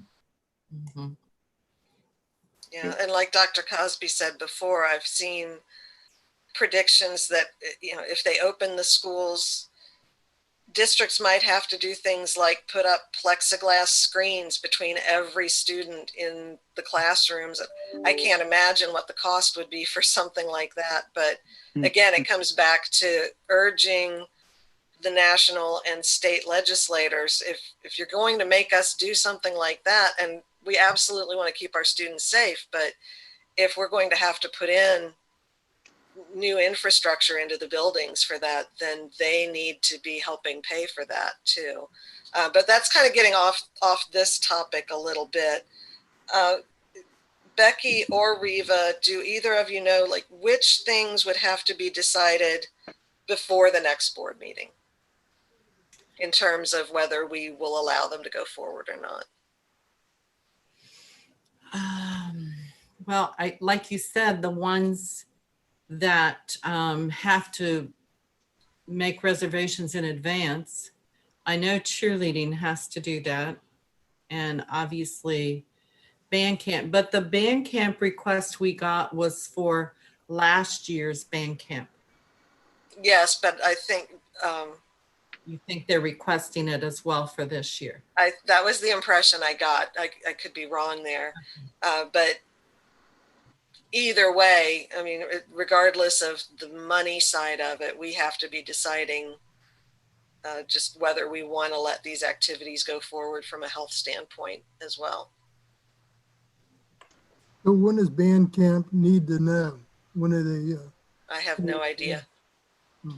The bill was from last August, so Okay. I'm assuming that they went in August last year. So right now, we can wait until the end of June. Well, we don't know when they have to make the reservations, though. Just because they went in August doesn't mean. In August. Well, no, band camp can't be. Well, I guess it could be in August. Yeah, It's late summer. So we Typically, when my girls were in band, it was last week of July, the first week of August, someplace around there. Okay. Give or take a week. Kim, do you remember from being in the boosters? Do you know when they have to make the reservations and commit? I can't recall, but I know the sooner that you got your deposit in, that saved your week. So I'm sure they want to get it in as soon as possible so that they can make sure they have their time. What they can do is make the reservation. And when they do that, you know, tell them, you know, we may have to, well, the band may have to cancel out, and would they get their refund back? Mm-hmm. I mean, that way they're secure. The virus goes away, which is not likely.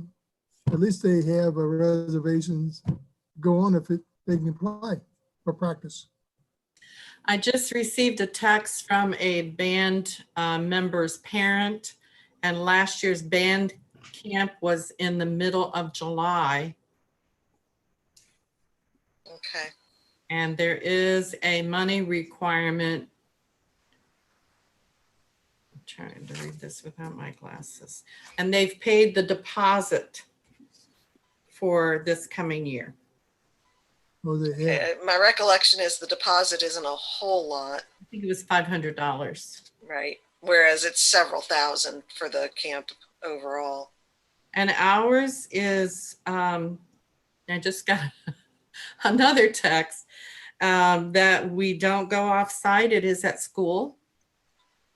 Okay. Is that, Then how does it cost? I don't know. They went off site last year.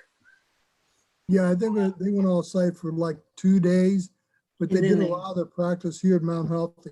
Yeah, they came back and practiced. Kind of like a. Yeah, but the 2 days they practice, and yeah. The invoice that we got, oh, I actually closed it on my computer.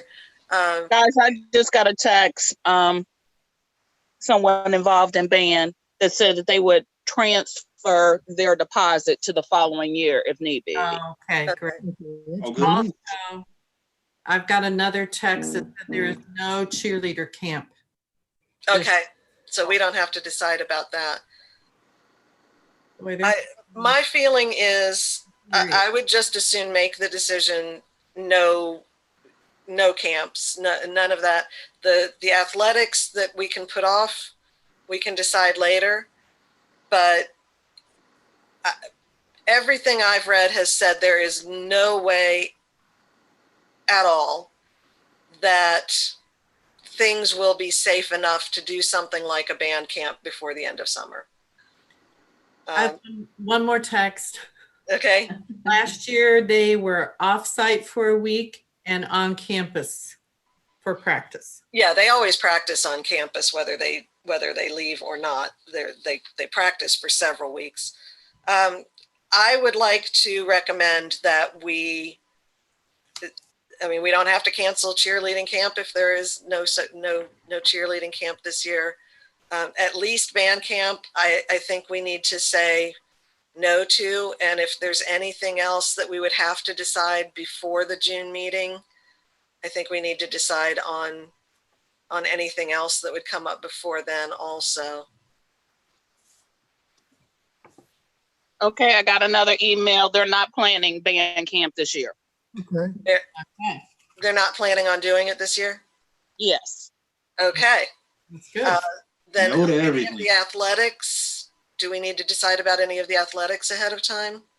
Well, I think football start their practice in August. August. Right, I mean, before our next board meeting.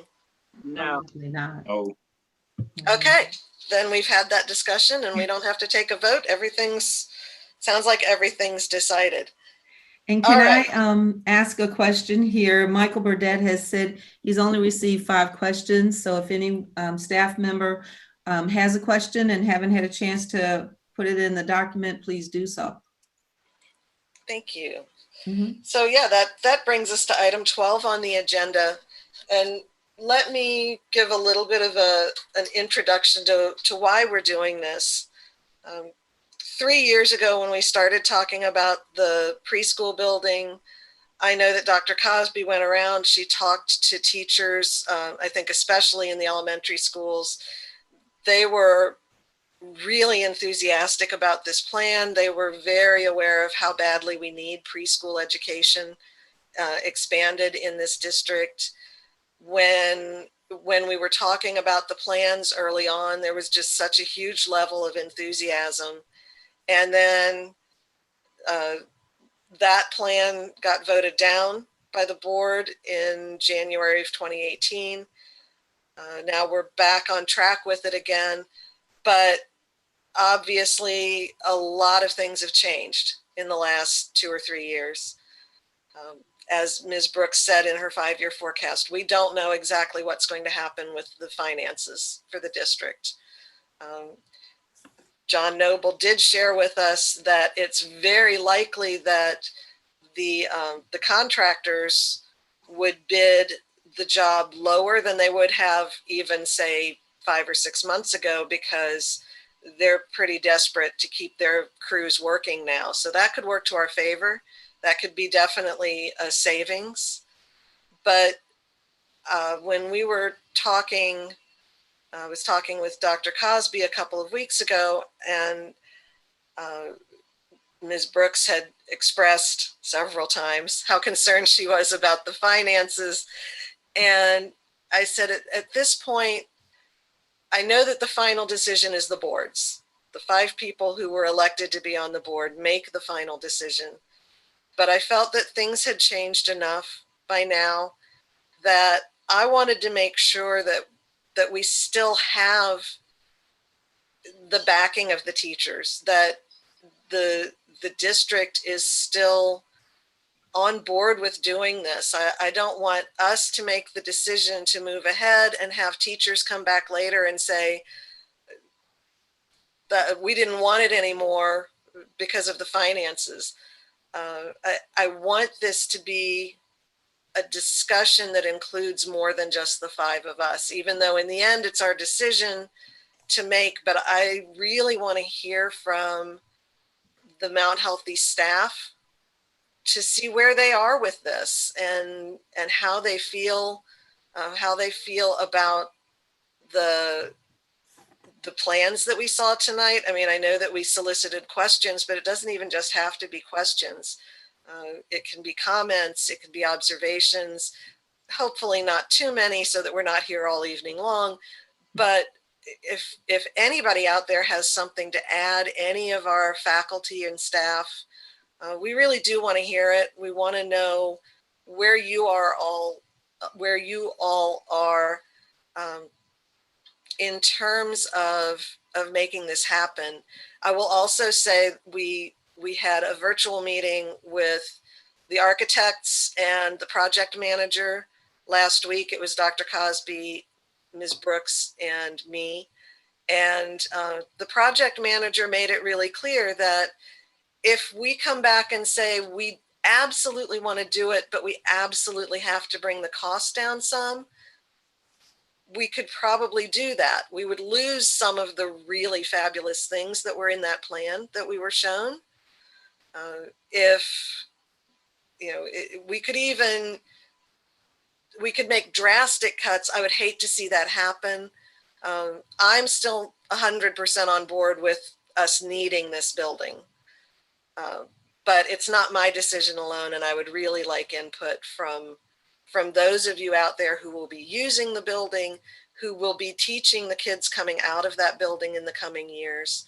So I'm going to open it up now to Mr. Burdett, who has your questions, and let him present the questions or comments. And you can continue to throw those at him as we go forward. Yes, thank you, Dr. Turner. Also, Sue Williams, if you're out there, your question didn't come through, just your name. So if you could resend it, I appreciate it.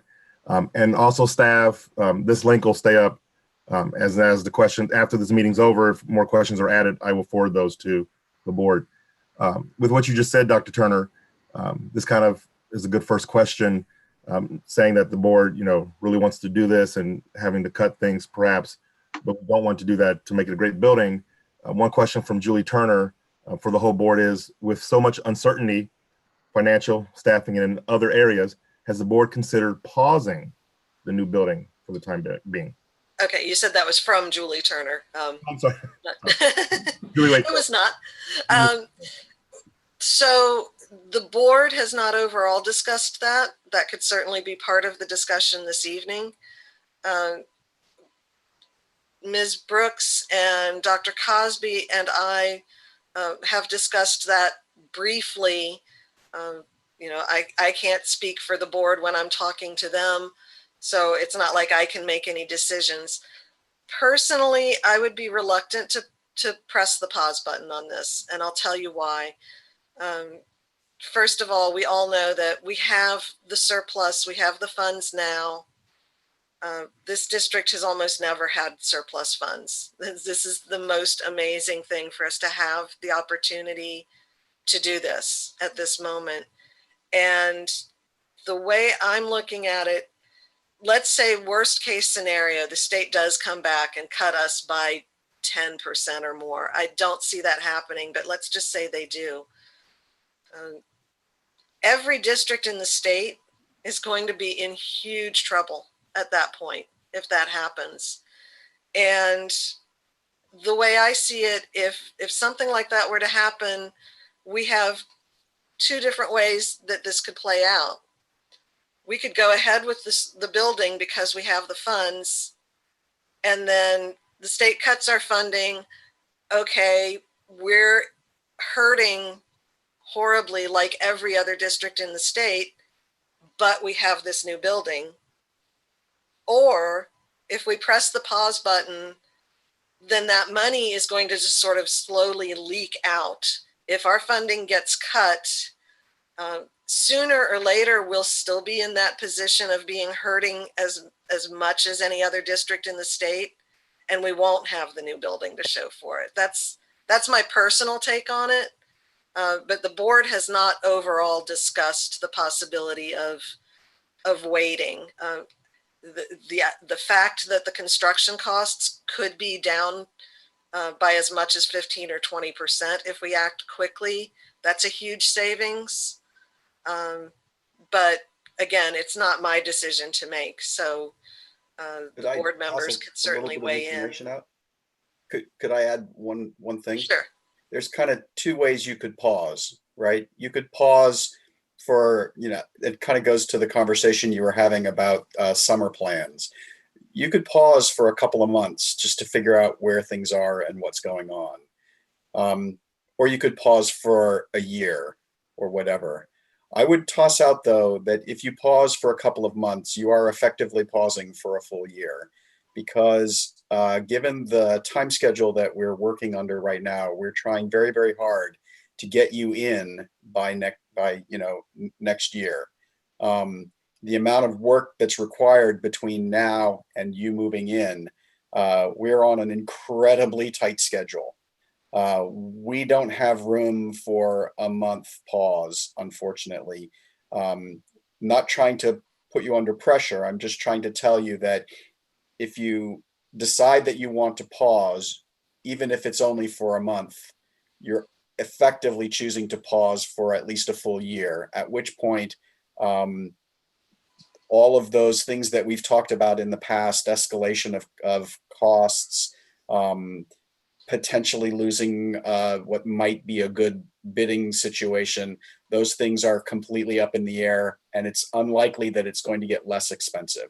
So you need to make the correct decision that is the correct decision for the district.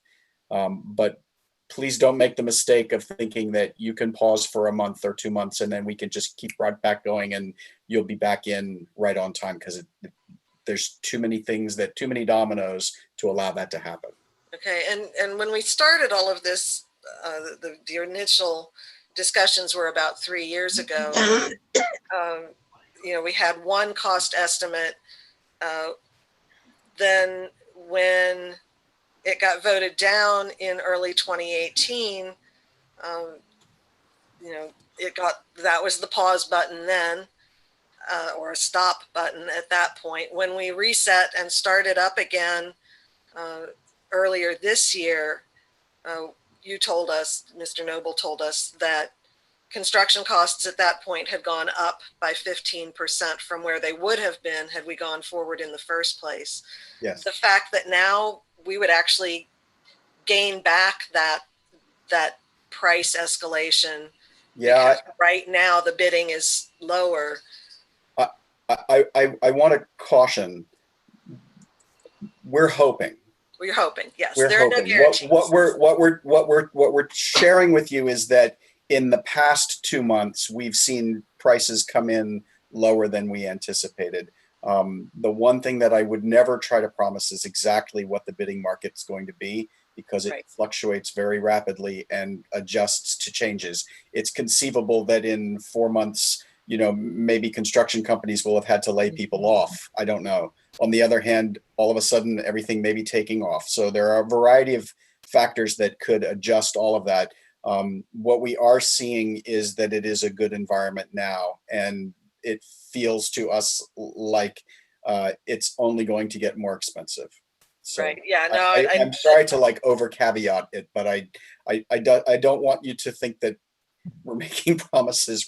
We're hoping along with everybody else, and we're just trying to share the information that we're seeing right now as well. Right. No, we would definitely not count on that reduction, but it does make it sound like waiting is almost certainly going to cost more, even if doing it now doesn't cost that much less, but doing it now could cost a fair amount. And Dr. Turner, that timeline that we really sort of pushed SHP for was because I know most of the people probably who are here, I'm not sure who the staff members are, but some already know this, others may not, that we really do have a crowded situation in our buildings in normal circumstances. If we're to come back and we have to change our guidance to, 6 feet apart and things like that, it's going to be even more difficult without space. So even though we're talking about the following year, they've talked already about the potential for another spike in this COVID-19, for opportunities that we may have to leave school for 2 weeks at different times, to go on a break so that we can sort of reset and come back. So the odds that we're going to be at a point that we're better as far as needing space, because that was my first thought. If nobody's ever coming back to school, then do we need another building? But everybody's made it perfectly clear that families and all can't go to work and teach kids, and who's going to watch those kids during the day. And it's no question that our kids do need what they would learn in preschool. So I want us to know that's why we've been pushing on SHP before all of this happened, to get us in there as soon as possible.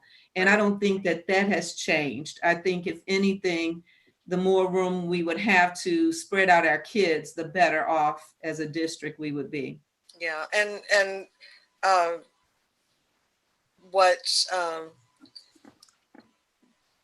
I totally forgot what I was about to say. So, I know.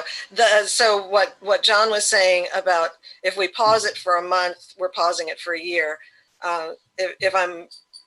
Tell me if I'm wrong, John, but that doesn't mean we would be waiting a year to start construction, but it means that if we start now, we can have kids in that building at the start of Correct. Not this coming August, obviously way too soon, but Correct. A year from this August, we could have kids in that building. Correct. Whereas if we pause for even just a little bit, we're talking can't about hit that another deadline. entire academic year before the kids would be in Or there. or at least a half. You know, I mean, you could potentially do a January start. It's usually awkward to try to start in the middle of a semester. That almost never is a good idea. But you would definitely be bumping it more than by just the 1 or 2 months. That's really the only point. I was just about to have a follow-up question. If you could have a January start, if that would be something the board would be opposed to. I'd be fine with it. But again, So I'll throw one other piece out there, Okay. and you can take it for what it's worth. Whenever we work on schools, we're always working on a couple of things. We have a school calendar, and then we have a seasonal calendar. It's typically, there are times when it's great to start a project, and there are times when it's terrible to start a project. Like it's really not good to try to be doing site work. I've been sitting here looking out the window, and it's been raining literally nonstop the entire time we've been talking. This is a really bad time to be doing any excavation. So there are pieces of the process that it's helpful if they align with certain times in the year and such. So those factors tend to have an impact on the schedule as well. So. Okay. I'm going to go with a question from Emma Shaw. She actually asked this of the whole board, but I think Mrs. Brooks, you're going to want to chime in on this one. And she also did a follow-up, which is very similar. Mrs. Brooks and the board, are we headed towards a negative cash balance in the next 5 years, according to your forecast?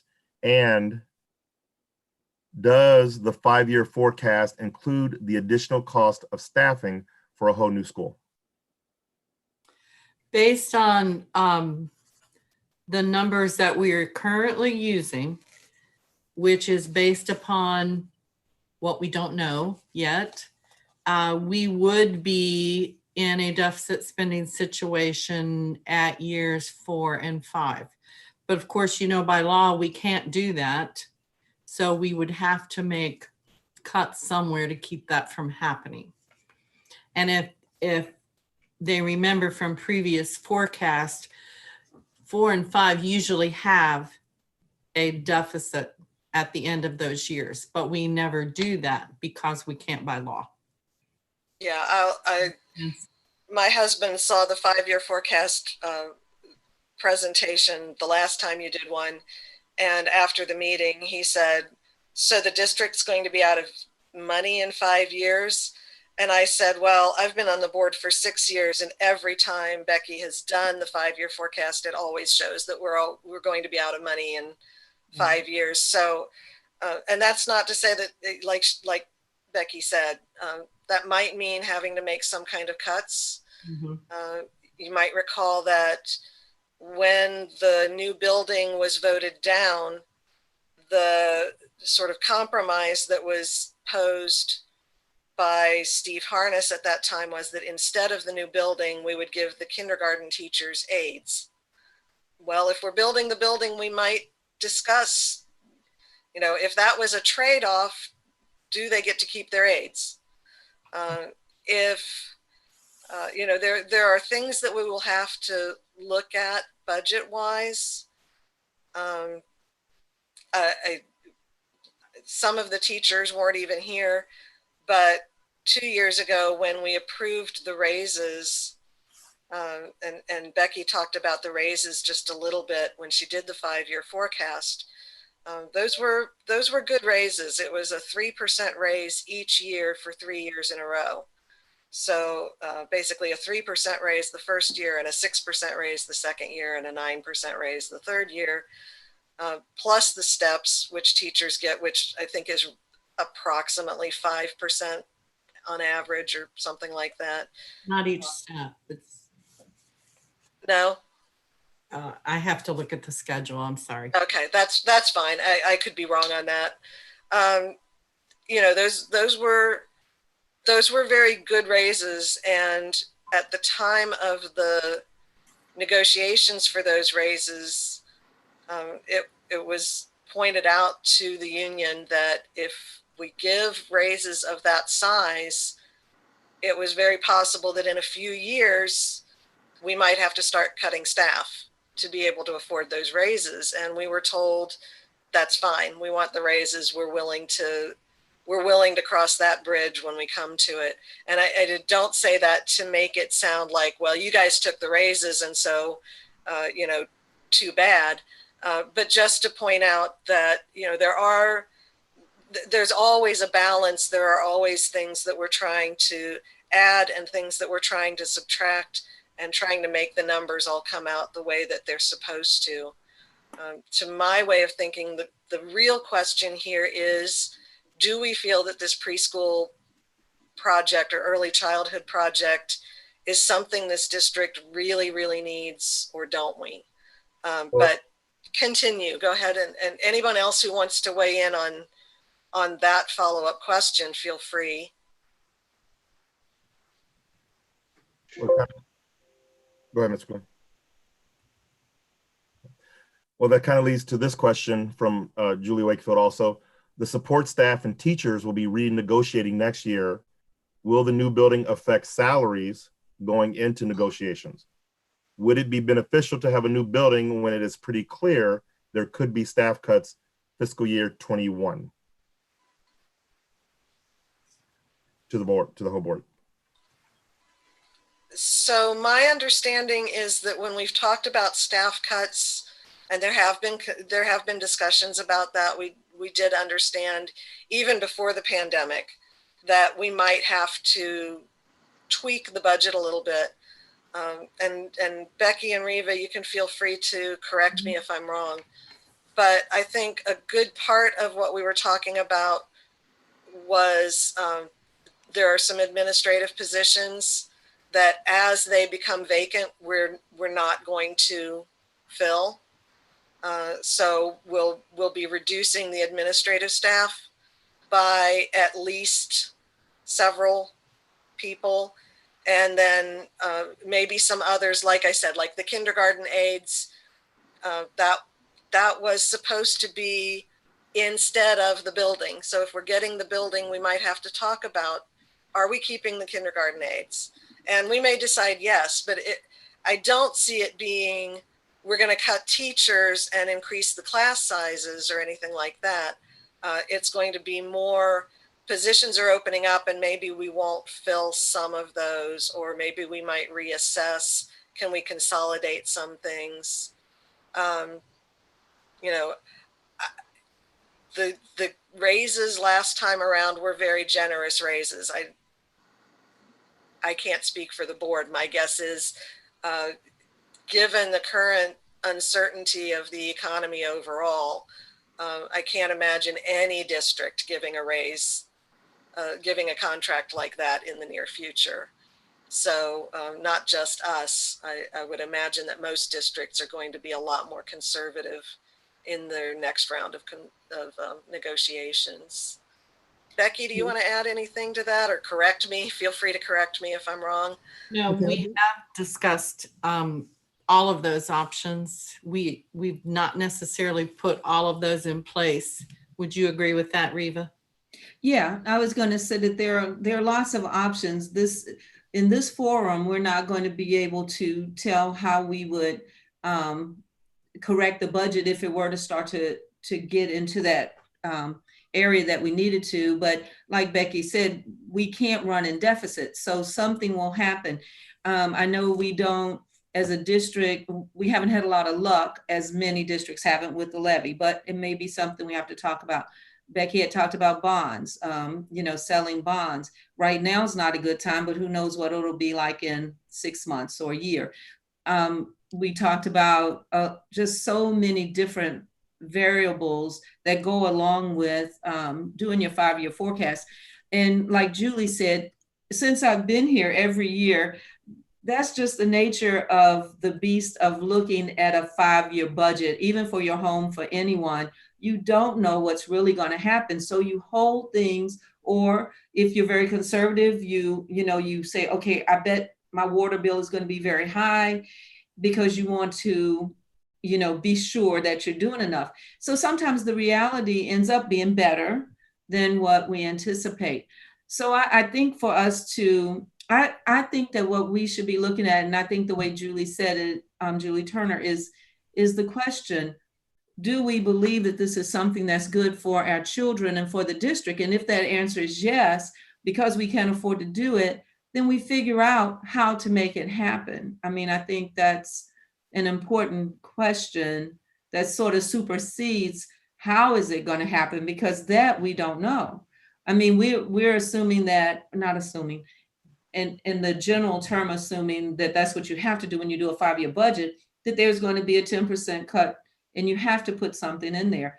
But in reality, every district is going to suffer if they do something like that. So my guess is those legislators wanting to keep their positions are going to come up with something that may not be as harmful. Like that's why we got a 1%, cut when other districts did get higher, districts that were able to handle higher.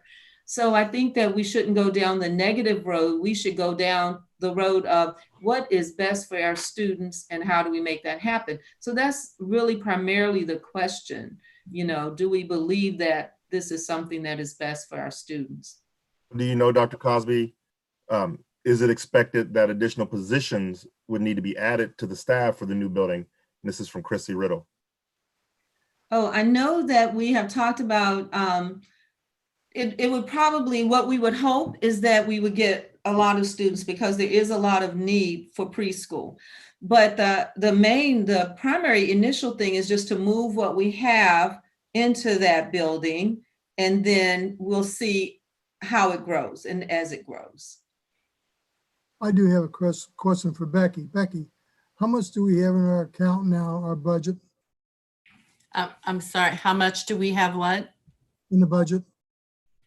I think he means how much do we have in the bank? Okay. Oh, our cash balance. Okay, our cash balance at the end of this year is projected to be about 22.5.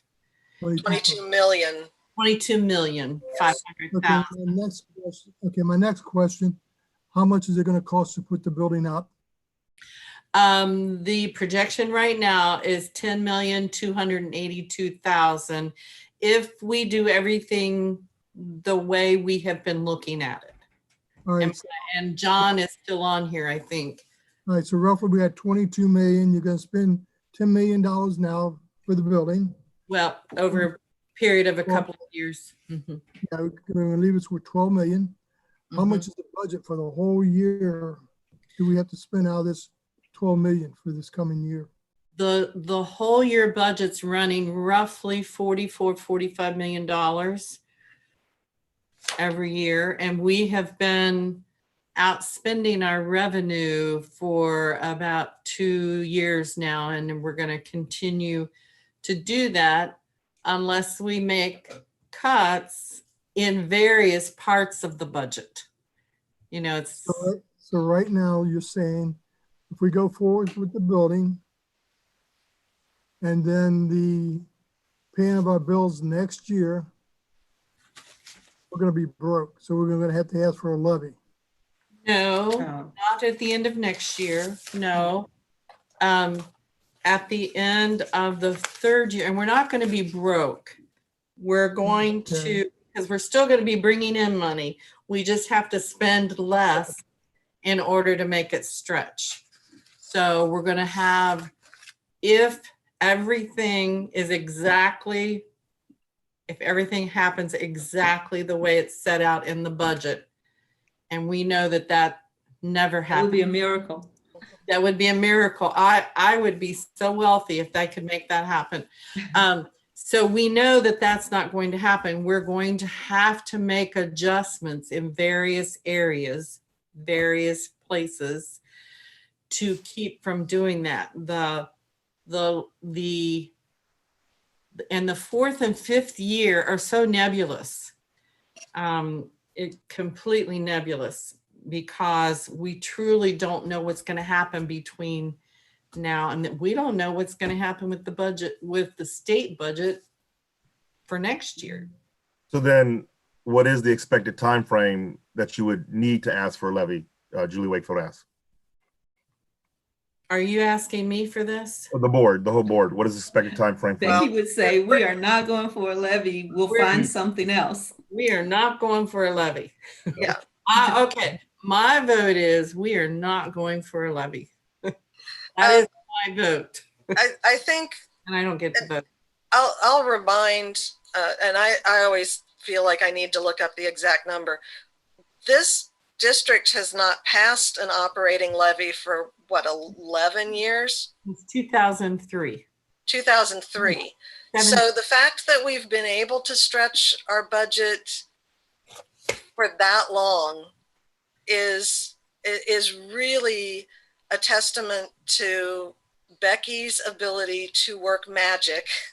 Well, and I had help with that magic with superintendents and administrators and my coworkers and okay, but so just because it shows on paper that we're, you know, outspending our income and that sort of thing, you know, levies are how districts stay alive. And the fact that we've gone since 2003 without one is nearly a miracle. But I agree with Becky. I think with the right management, and remember that 5-year forecast included the building costs. The building costs wouldn't be on top of that.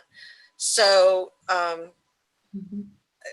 think we need to keep in mind that someday this district's going to have to go for a levy again. That's just the nature of school districts in the state of Ohio. As you know, that 17-year period, we made cuts of $6.6 million one year. We froze salaries and steps for a 2-year period. We did some pretty drastic things to make that money stretch for 17 years. Yeah. So it wasn't just a matter of trim a little bit here, trim a little bit there. No, definitely not. But I just want everyone to understand that just because it looks, just like Reva said, that forecast was assuming a 10% cut from the state.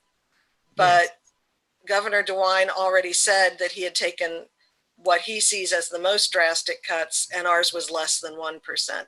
That doesn't mean we can count on it being that low. We can't count on anything at the moment.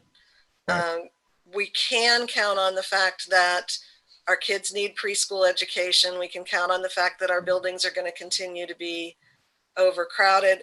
And yeah, we can count on the fact that someday we're going to have to ask for a levy again, because although the state of Ohio, the Supreme Court of Ohio declared it unconstitutional well over 20 years ago, that's how schools are funded in this state. Right. So that's just the reality of it. But I don't think any of us anticipate that being in the next few years. Thank you. Well, with a reminder that our tax base has eroded over $100 million since the recession. And we are collecting far less from our taxpayers than less than a third, as opposed to almost 70% we're getting from state revenue. Right. So we have to keep that in mind. I will also point out, though, that, and everyone knows this, it's common sense, but it's probably worth reminding people, the best way to increase property values in a district is to improve the school district. And people talk about the low test scores in this district. Those are never going to change until we do something radically different. I always say doing the same thing harder is unlikely to yield very good results. All of the studies, all of the research shows that the best investment you can make in a school district into schools is to provide quality preschool. So if we're not going to do that, then we're going to keep being a district that gets poor grades on the report card. We're going to keep being a district that has low property values, because people look at how the school district is when they're deciding whether to buy or not. And this building, I think, would be such an asset to the community. I think that's the kind of thing that real estate agents, when they're showing people homes, could say, oh, and by the way, they have this. And, so our tax base could actually go up as a result of this also. That would be fabulous. Mr. Glenn, you were trying to say something? Yes, thank you. Where did the money come from for us to build 3 new buildings that we've had since 2003? We did a bond issue in 2007. Okay. And the state provided 70%, 71% of that money from their tobacco settlements. And the district, the taxpayers, came up with the balance of that, which was like $30 million. And so that is on our books, but that was strictly for building and furnishings. That was not for operating money. Okay, thank you. We have from Brock Kinzer, which kind of ties in with what we've been talking about. The work to build the Early Learning Center is critical to continue Mount Healthy's progress and movement towards success, particularly for our youngest students. It was announced today that the Federal CARES Act would be used in Ohio to offset state budget cuts and specifically support schools in low socioeconomic areas. So this is for Dr. Cosby, Mrs. Brooks, and Ms. Wethington. How does this information impact the important work connected to construction of the Early Learning Center? We can't spend any of the CARES Act for construction. However, we can offset a lot of other expenses depending on the strings attached. And as yet, Dr. Cosby, I have not received what those strings are going to be. Have you seen anything on that yet? No, that was the money I was talking about that I knew was coming out. I know that you do have to tell what you're going to use it for and that type of thing. But yeah, I feel confident if they're looking at lower income schools, they know what our needs are. My guess would be that the things that they're going to allow us to do would probably fall right into categories that we need. Again, it's not for construction, but we could probably, offset some things that we are paying for by using that money. I'm assuming that it could go for staff and teachers. So Yes. that question about would we have to hire additional staff? If we have to hire some, I'm guessing the CARES money could go towards that. As well, the CARES money is going to my knowledge, the CARES money is for this upcoming year. I don't know that we'll be getting it for subsequent years. Okay. However, as Dr. Cosby previously mentioned, we're just at the beginning going to move over kindergarten and preschool. And at that point, there would be no additional staff, assuming that's all that gets moved over. Now, there will have to be, if we decide to have a nurse there, if those kind of things have not been settled yet. We could have a traveling nurse. We don't really know what those numbers are going to be yet, or those movements are going to be. Did I say that right, Dr. Cosby? Yes, you did. Okay, one more question from Julie Wakefield before we get into some questions specifically about the building. And Mr. Noble, you'll be able to speak to those. Does the board know of any other local districts that have building projects in the works, and have any of them paused due to current circumstances? I do not know of anybody. Do you, Dr. Cosby? I don't know of anyone who has a project going, but I don't know that they don't. I mean, to be honest, I don't know. I do know that a lot of districts locally have preschools. Actually, isn't Princeton, or is it, I think it's Princeton, someone near us is doing a preschool. And, I know North College Hill also is doing work. I don't think they're building a new building, but I know they're making a lot of construction changes in their district. So people are continuing the work. Now, this did just happen, and so it may change even what they do, but it's very hard to compare, ourselves also to other districts. That's true. I can just anecdotally add most of our projects are moving forward. There have been some slowdowns as the state has kind of worked through when they're prepared to authorize new contracts, but there's been no clear indication of a sort of a wholesale stop by any means. The vast majority of our projects are they're moving forward. Great. Thank you. For what it's worth. So moving toward the building, first I want to read some support comments that were sent in. Two of them that kind of go together with something that you said, Dr. Cosby. Karen Green, she said that her comment is that we need and want the building 100% because this meets the need of more space in the buildings. I think Dr. Cosby, you mentioned that. Same from Jana Wolf, who has some other questions that I'll be asking later, but she says she has questions, but she absolutely supports this. We have to increase the number of preschool that we can provide. It is the base of all our literacy moving up through third grade, up these grades and to third grade. We also need to reduce the number of students in the elementary buildings. So again, both those tie into what you said, Dr. Cosby, and support that. If we get into some questions about the building, Mr. Nova, I know you'll be excited about this. I'll start with some general outside of the building and we'll move in. And we'll start with Michelle Hackey, who was asking, and this is to Dr. Cosby, Mrs. Brooks, and Ms. Wethington. I was wondering what the difference in size is between the Rex Ralph site and the Hoop site and why the Hoop site was not considered. And Mr. Noble, you may know something on this too.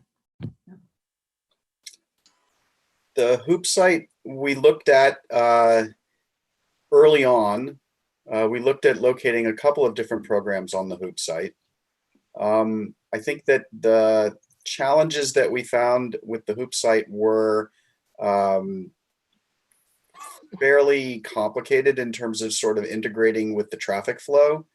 I think that in the end, the thing that sort of set, and this is just me, you guys jump in and correct if I'm saying the wrong stuff or whatever, but the Rex Ralph site was very centrally located and very wide open and had a kind of a contained feeling to it that seemed fairly appealing. And that's sort of what I remembered from the conversations. So yeah, I actually suggested the Hoop site at one point, and it was pointed out really quickly that it's a smaller site. I know it had a good sized building on it, but if we want to have, say, a pull in and drop off space, my kids went to Hoop. I actually had children at Hoop. I only have 2 kids, but I actually had children at Hoop for 14 straight years. And picking up at the end of the day was a nightmare. And my older son actually came within inches of being hit by a car when he was in kindergarten, when I was waiting out there to pick him up.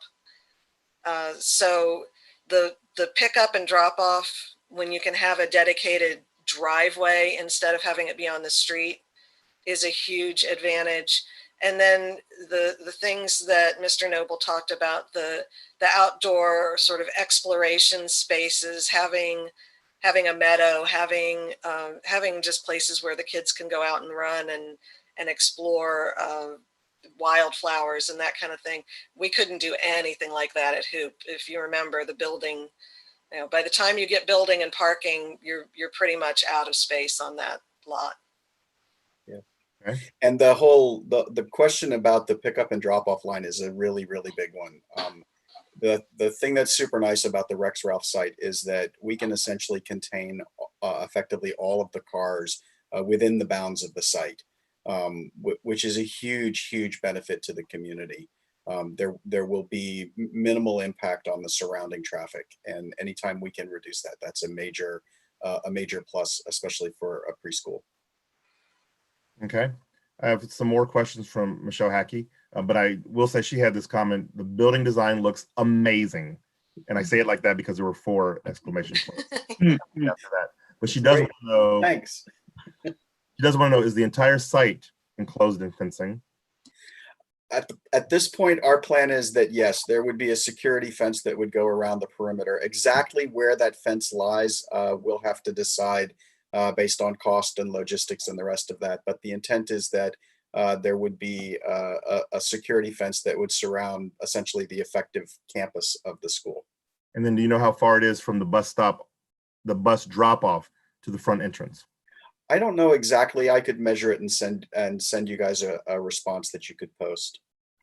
Okay, thank you. I'm going to guess it's about 100 feet. Maybe a little less. I'm not sure. Part of the challenge there is trying to make sure that we have space in the future to build an addition without negatively impacting the school at the time that the construction is going on. And so, because once this school gets up and operating, you're not going to want to shut it down just to add a first grade addition. So in order to do that, it was really important to make that space in the front of the site so that construction traffic could operate without impacting the way the school functions. So that had some, there's only so much space to fit all those pieces. So we felt like that was sort of the best compromise that we could come up with. It's a little bit of a long walk, but it's not too terribly long, and I'll give you an exact dimension after. Okay. I'm sorry, Dr. Turner, you're muted. Can I just say I apologize. My battery died. I thought I had charged it. So I'm back, but my picture's not showing. Is that correct? Yes, that's okay. We can so hear maybe you. A little more energy it will, but I'm gonna try to switch to my husband's computer. Okay. It is worth pointing out, I mean, we're talking about the future addition of a first grade building, but the reason the plan was drawn up the way it is we need to prioritize. So if as a district we feel that preschool is 100% priority, then we do the preschool. If getting more space in the buildings by moving kindergarten to the new buildings is a 90% priority, great, we've got that covered. Right now, we don't see adding the first grade there as anywhere near that level of a priority. So that is very much a possibility for the future.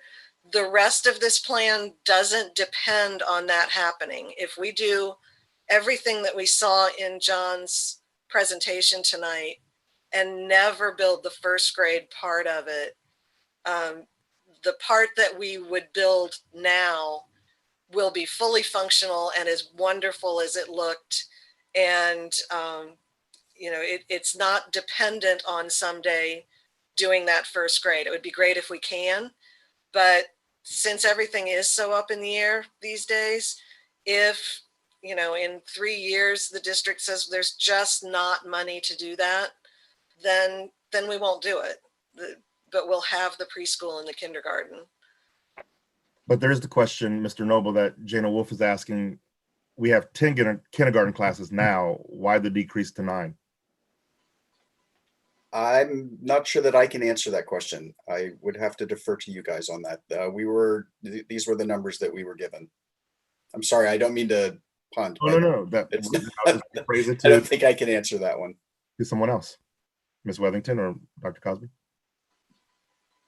Would you repeat that question? I just got back on, and so I'm trying to hear that. So would you just repeat that for me? Yes, ma'am. Can you hear me? Yes.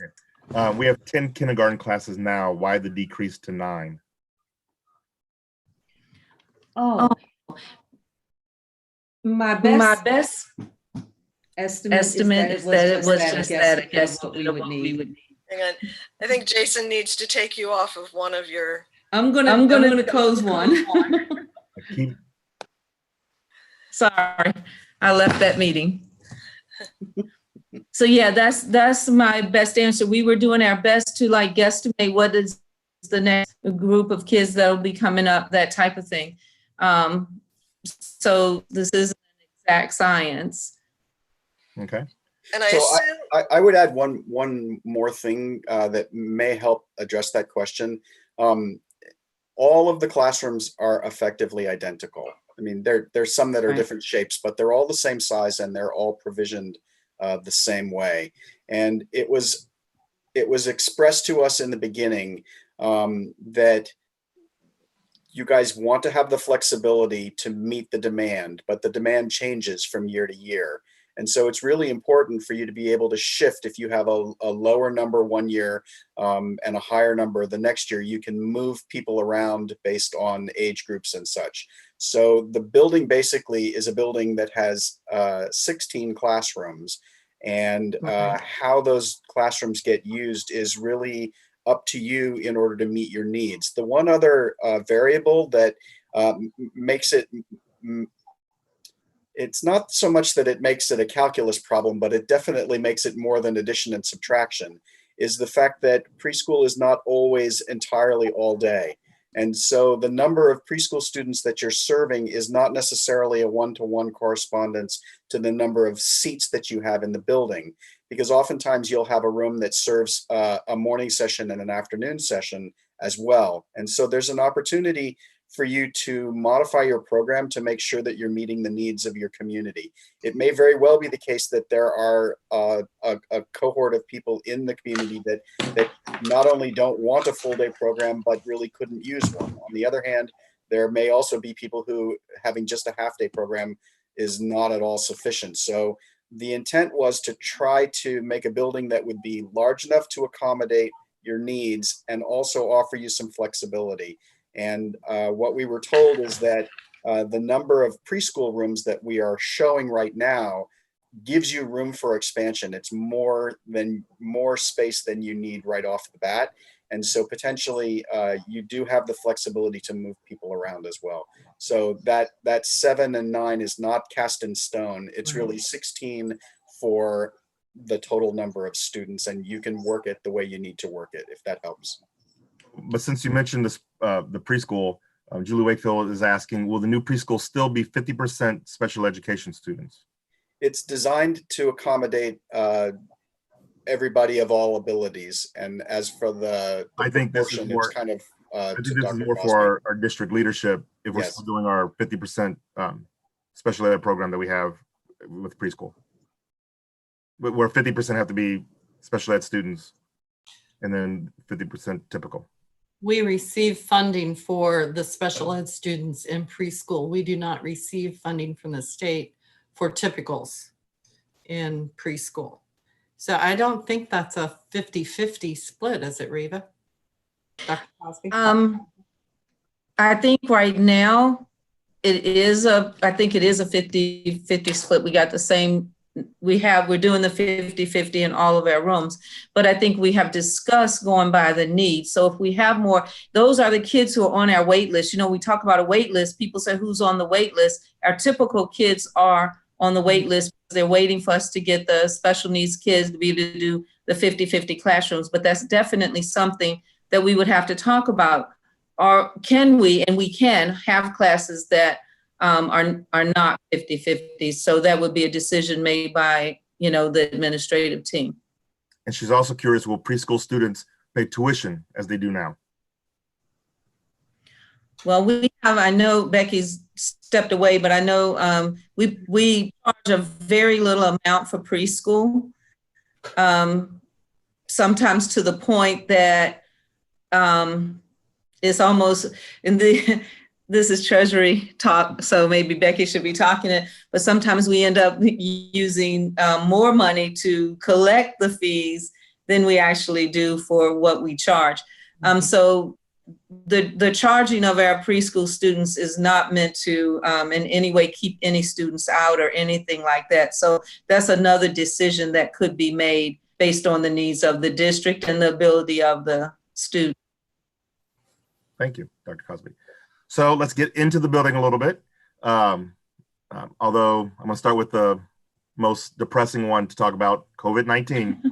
Yes. So John, question from Karen O'Connell. As COVID-19 is going to be a reality for an unknown length of time going forward, Is it possible that long-term safe distancing strategies may require structurally different solutions than are in the current design plan? For example, larger learning pods or spaces, larger mail and workroom, therapy and nurse spaces, wider hallways to ensure that little children safely pass in hallways, larger outdoor learning areas. The description you gave highlighted quite a few small spaces, such as the sensory room, kitchenettes, family restroom, etc. Do you anticipate that there will be revised industry standards, design standards for school buildings in the area of COVID-19? And how might these modifications impact your plan that you have for our building and increase costs? So that's a really good question, and I'm going to do the best I can to answer it with the starting point of we're right at the beginning of this. Having said that, especially with little kids, I think that it's very unrealistic to imagine that any kind of social distancing can be, in an ordered way, can be imposed on a 4-year-old. And so I think that the challenge will be on the teachers and the staff to figure out how to control numbers and such. Now, one thing that I will say, we are looking at a variety of measures that we can to improve the ability of the environment to make it as germ-free as possible. One of the things that we've been talking about is using a slightly different kind of heating and ventilating system, which is called displacement ventilation, which basically supplies air down low and draws it naturally up, so that then the dirty, germy air, as it gets warmer, it's naturally going up and out, and it's being replaced by clean air down at the bottom. We're also looking at radiant heating panels in the ceilings in order to reduce the quantity of air movement that's required to keep the little guys warm.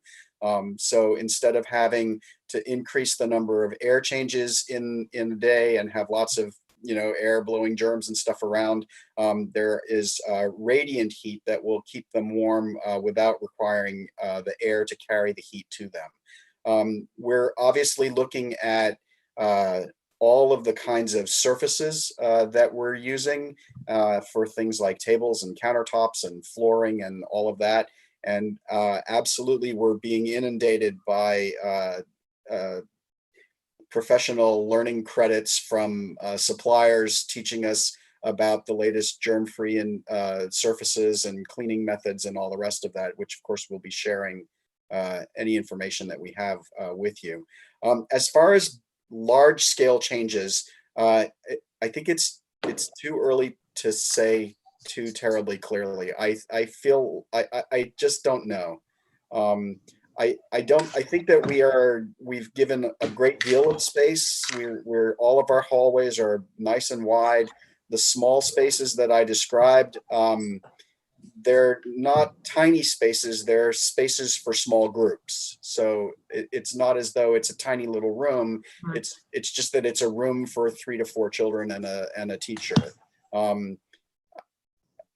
I'm kind of hedging a little because it's all kind of a brand new, unpredictable world.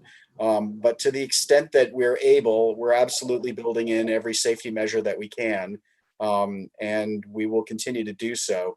I don't really anticipate massive changes to the actual building plans, because my expectation is that changes will be much more in terms of procedures and cleaning and methods and rituals that get instilled in the kids. I mean, the thing that we hear the most is, wash your hands, wash your hands, wash your hands.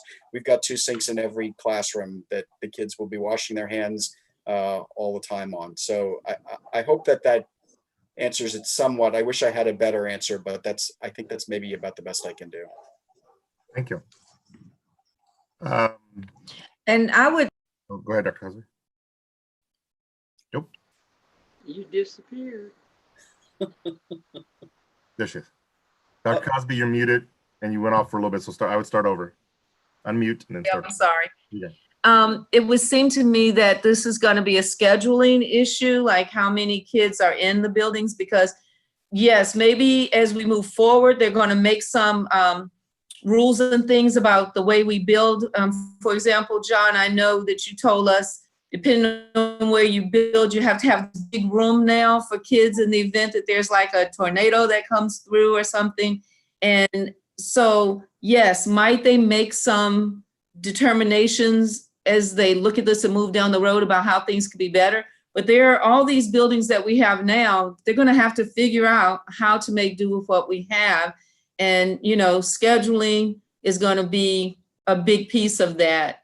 And so, yeah, I think you made a really excellent point, John. You're not going to get a 4-year-old. I don't care. To them, what seems like 6 feet to us is like inches, because they run and they jump and they hug and they do those things. They don't care that, you know, we're telling them stay on this line, you know. So yeah, I think any changes will have to be more procedural than spatial. Yes. Numbers, scheduling, and how do we keep things clean? Yes. Thank you. So when you were giving your design, if I could jump in also, I mean, for our preschoolers, if this is going to be their first school experience, that's their opportunity to learn. I mean, if COVID is with us for several more years, which some experts are saying it could be, and even the ones who are saying, you know, okay, when we have a vaccine, we can all take a deep breath and feel better, there could be another one down the line. So, you know, the preschoolers coming in are going to be the first ones who have to learn.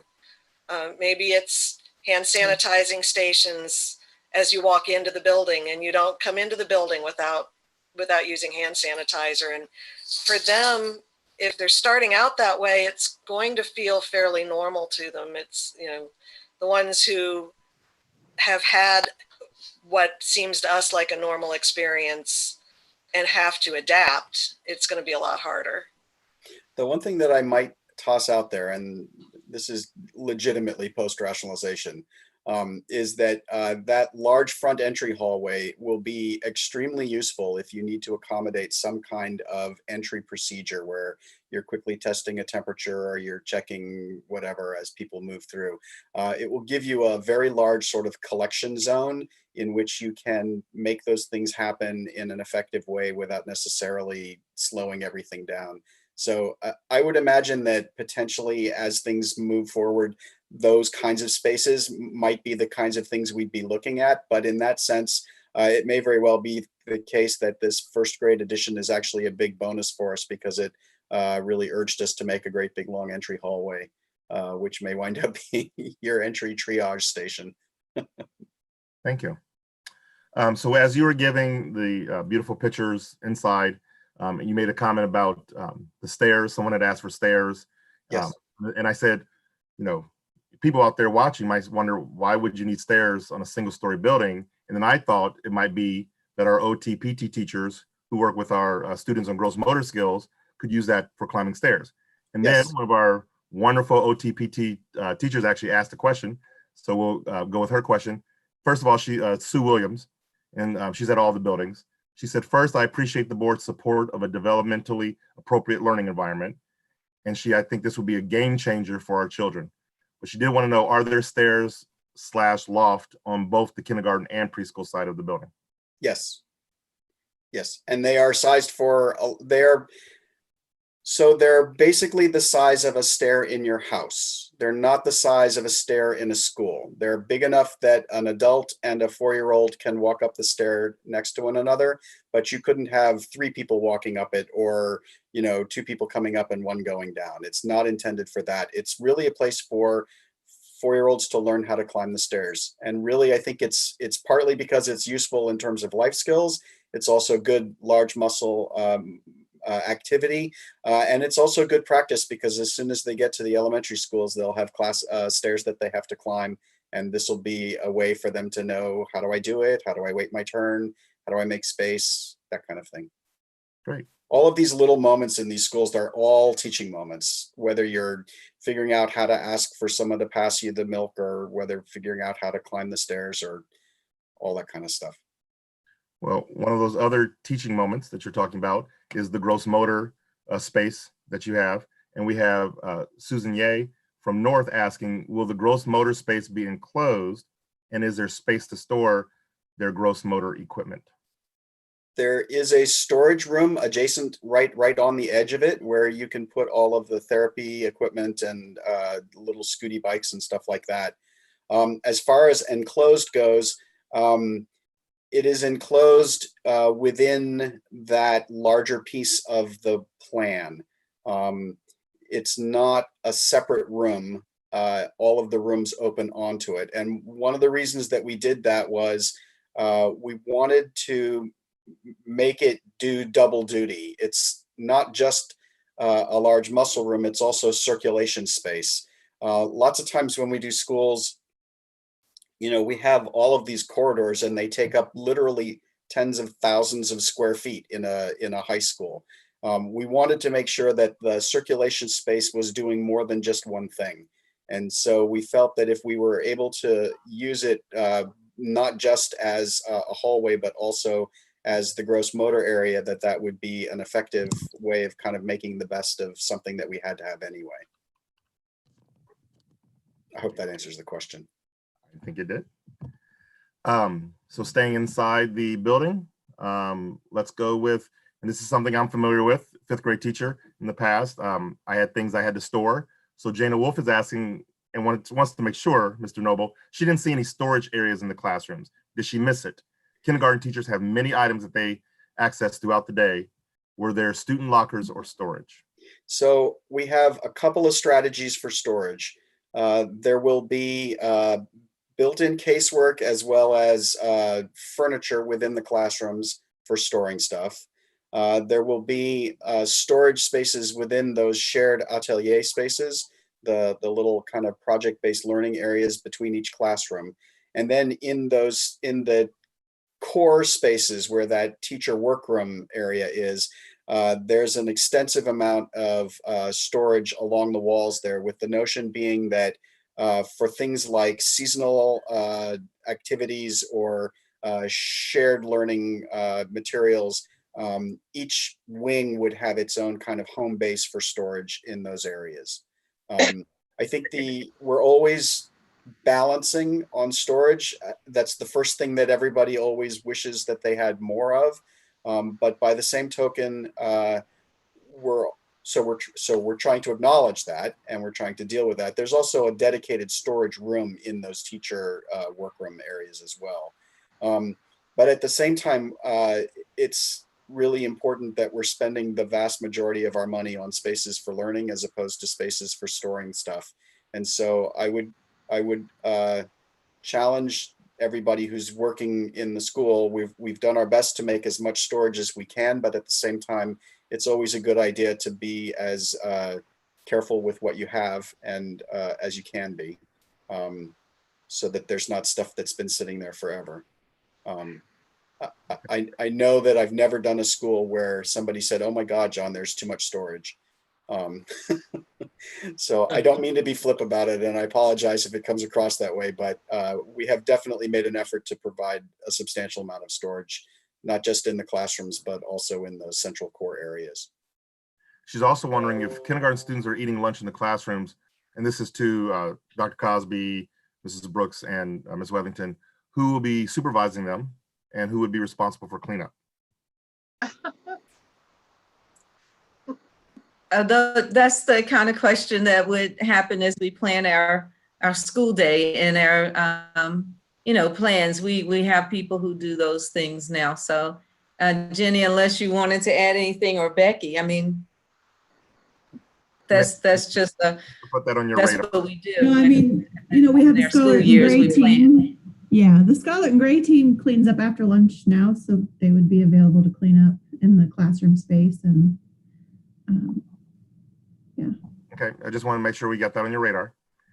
I had a couple of texts, I guess, as popular as Ms. Brooks was during the last time. Elizabeth Wessel did comment that options are being considered for other options beyond the 50-50 split for that question. I can't remember who asked that. So they are thinking about that. And then I also, because we're talking about our special needs students that we're trying to encourage to be in our preschool, because that's a very, I think, to me, an important part of our Mount Healthy preschool that we service those students. Ms. Hackey texted me to ask the reason for the bus lot question is because we service those students who have physical disabilities. She's considering that long way for them to get from the bus to that door. So my understanding is that there are 4 smaller buses that serve some of the special needs children. There is room in the parent pickup and drop off for those buses, is my understanding, in terms of the way that that was laid out, so that they would not be all the way at the far end of the bus lot. They would be closer to make it more convenient. Okay, great, thank you. Continuing to talk about our special needs kids. This is a question to the whole board from Jen Norman. She's saying, what would the SEL, which is our social emotional learning, and cross-category units look like for kindergarten? Okay, I'm going to jump in and say that none of the board members are educational professionals for young children. So I'm going to ask that Dr. Cosby, if possible, address that. I don't think any of us are qualified to answer that question specifically. And I think any of you who know me know that I'm a high school girl. But I will say this, we have the team that's putting all these things together. It includes like Karen Powers, who's over, preschool, and those people will be the ones who would be able to, totally answer those questions. I don't want to give misinformation, and we don't have them available to speak, which if we were in the building together, I would defer to someone who would be giving you 100% correct answer. That makes sense. So, Michael, we could hold that question and we could get an answer for that, and we could send it to our staff on the email. We could, any questions that we can't answer because we need, a particular administrator or a staff person to answer, I'm sure they would be more than willing, because they do end up texting me too. Sometimes after I've said something, yes, we are looking at this or that. So we can definitely get that answer. That makes sense. Thank you. Okay, so this question, and don't worry, there's only, since we made that announcement that we didn't have a lot of questions, there's only 100 more to go. So no, just kidding. Just kidding. A little humor there. But this question has come up from several people. And this is to Mr. Noble, and possibly some board members might want to address this, perhaps. Chrissy Riddle, and I'll just read them all and who asked them. Chrissy Riddle, what is the plan for space for classes like music, art, and PE? Courtney Roots, are there rooms for the kindergarten specials? Susan Ye, for the Early Learning Center, is there a plan to add rooms for specials like art, music, and PE? If not, why? And Jason McElroy is also, do we plan to offer specials at the proposed school, especially if it expands to first grade? And of course, I got a text from Katie Milbauer asking about gym and specials. So the question is specials. So I'll talk about it from the point of view of the architecture, and then I'll defer to everybody else on the rest of it. The strategy of the building is really geared more towards an early learning environment than an elementary school environment. And the notion is that the vast majorities of things that one would call specials are the kind of things that happen every day in an early learning environment. When little kids are learning, they're learning and they're using art as their means of expression, their means of exploring science, their means of understanding. That's one of the main reasons that we created that project-based learning space in the middle of the 2 classrooms, because the intent was that active learning, engaged learning, project-based learning would be integrated into the daily curriculum in a much more kind of seamless manner. Similarly, activity and large motor activity is built into it as well, with the discovery yards, the outdoor play area, the central large motor room, large muscle area. So I think that the intention is that those spaces are all available, and as far as exactly how they would be worked out, I would imagine that that would be something that the early learning team would be figuring out as they put together what their typical day schedule looked like. one of the things that we were charged to do was to create a space that really fostered a great deal of collaboration between the teaching staff as well as, you know, kind of working with kids, working amongst themselves. And so I think that the intent is with that central teacher prep area and the shared spaces between two classrooms is that there is an ongoing and very lively conversation amongst the staff that are running the school. So I wouldn't begin to tell them exactly how to use it, but I hope that we've given them the tools that they need to allow all of those kinds of learning to take place. And I'll just jump in and say, yeah, everything he said. I think that was an excellent answer. Okay. Yeah, my understanding is that preschool doesn't necessarily have those as separate activities. Okay. I think one thing that would be really fascinating as the school begins to kind of land on its feet and everybody's working out how things work. One of the questions that we asked early on was, what exactly does kindergarten transition, you know, transition from preschool to elementary school? What does that look like? What is a successful transition? And I think that one thing that's very exciting about this project is it offers you as a district to really invent something that I'm not sure I've seen in other places, a completely seamless means by which you help little children become ready to move into an elementary school where things are called specials and they do go to different places and they move around and they have to do stuff in different ways. And the fact that you're making this facility in which all of that stuff can take place is incredibly exciting. So. Thank you. Dr. Turner, Mr. Kilgore is not on. Do we need to, can we continue? Looks like he. No, since this is a public meeting by virtual means, we can't continue until he rejoins. Does someone want to text him? I don't have his number, I'm sorry. I can text him.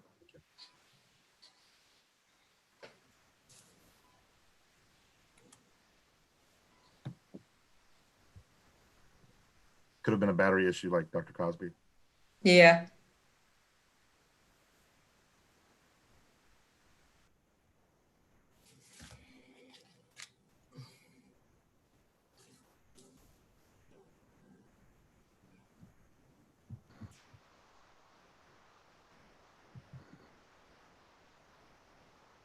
So John, you said you wanted theme music for the fly through of the building. Now, I would want to be able to hear you talk, so I wouldn't want music while you were talking, but I think really the Rocky theme is the only thing that would work. That sounds great. Or Wind Beneath My Wings. What about that? Since you're going to be flying. I asked, was he coming back? I let him know that we needed him Rollins to. Tune. It's like this walking along the sidewalk happy tune. I can't remember what it is, but if I could find it, that's the one I would put. 'Cause I'm happy. Oh dear. Thank you, Becky. Did I sing that? Yes, you did. I thought I was muted. Sorry about that. I don't know about what it's doing where you guys are. It is pouring down rain here like crazy. Yeah. It has actually let up here. It was pouring for a long time, and I finally don't hear it at all. I was wondering Yeah, if it must you have guys been were headed gonna my come up way. with a line item in your budget for boats. Yeah. Let's see, my dog just came in from outside. I'll see if she's wet. Only a little bit. I know my computer every now and then keeps saying that the internet is, what does it say, is unstable. I'm like, no, don't die on me, but I think it's the weather. Well, I was talking to Steve Horton earlier today about the superintendent search, and he suddenly said, oh, I just got an alert. We have a tornado warning here. He's in Columbus. I said, okay, get off the phone. Go do what you're supposed to do. Emmett has not responded back. I guess I could just call him.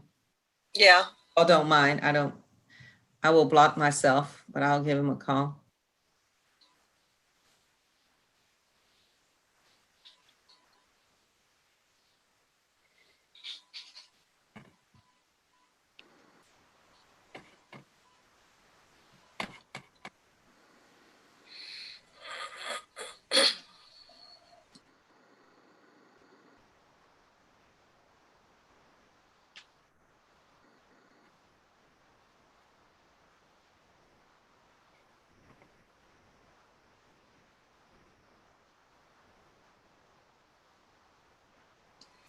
Becky, I think you might as well go ahead and sing a little more. Any requests? How about the entire score of Hamilton? I haven't seen Hamilton yet, Oh, but I can sing for you The Hills Are Alive with the Sound of Music. Just keep in mind, this is all being recorded. Okay, never mind. I could do the entire opening number for Hamilton, but about 5 words in, it would suddenly not be appropriate for a school board meeting. So I don't think I'll do that.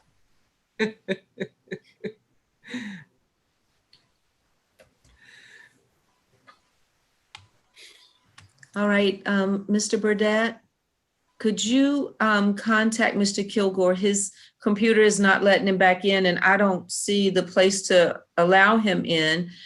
And he was wondering, is there a way he could come in on the phone? Okay. Okay.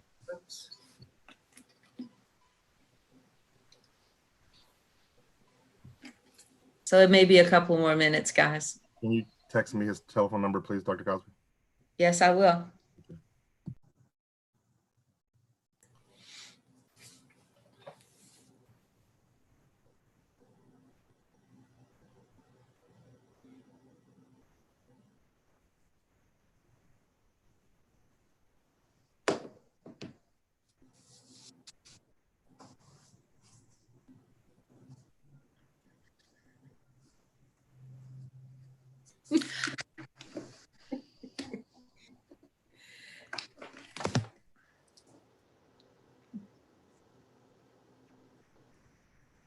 Okay, who didn't eat dinner before the meeting started?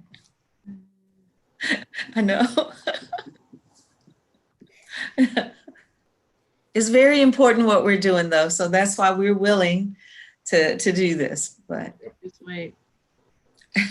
My plan was to eat dinner, but I sat down at my computer at 9 o'clock this morning and thought, okay, the things I have to do to get ready for tonight will take all morning. And at 5:50, I think I was finishing up the last of them, and the meeting was going to start at 6. And I thought, well, okay, no dinner. We'll have to wait. I know, I have to laugh. My husband was trying to wait for me, and I'm like texting him, go eat. Could be a long night.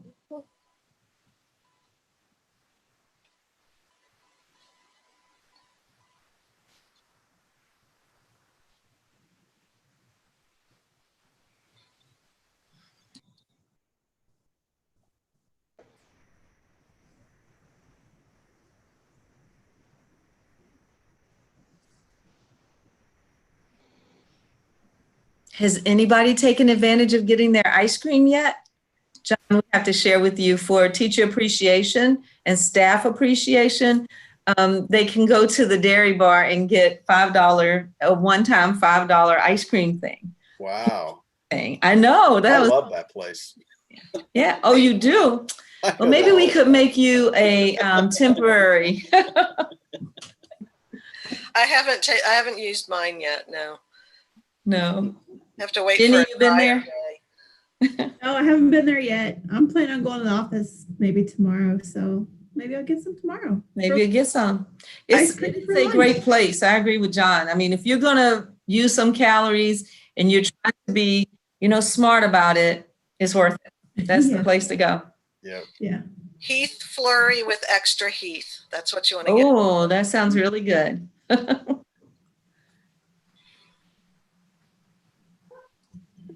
Becky, have you been?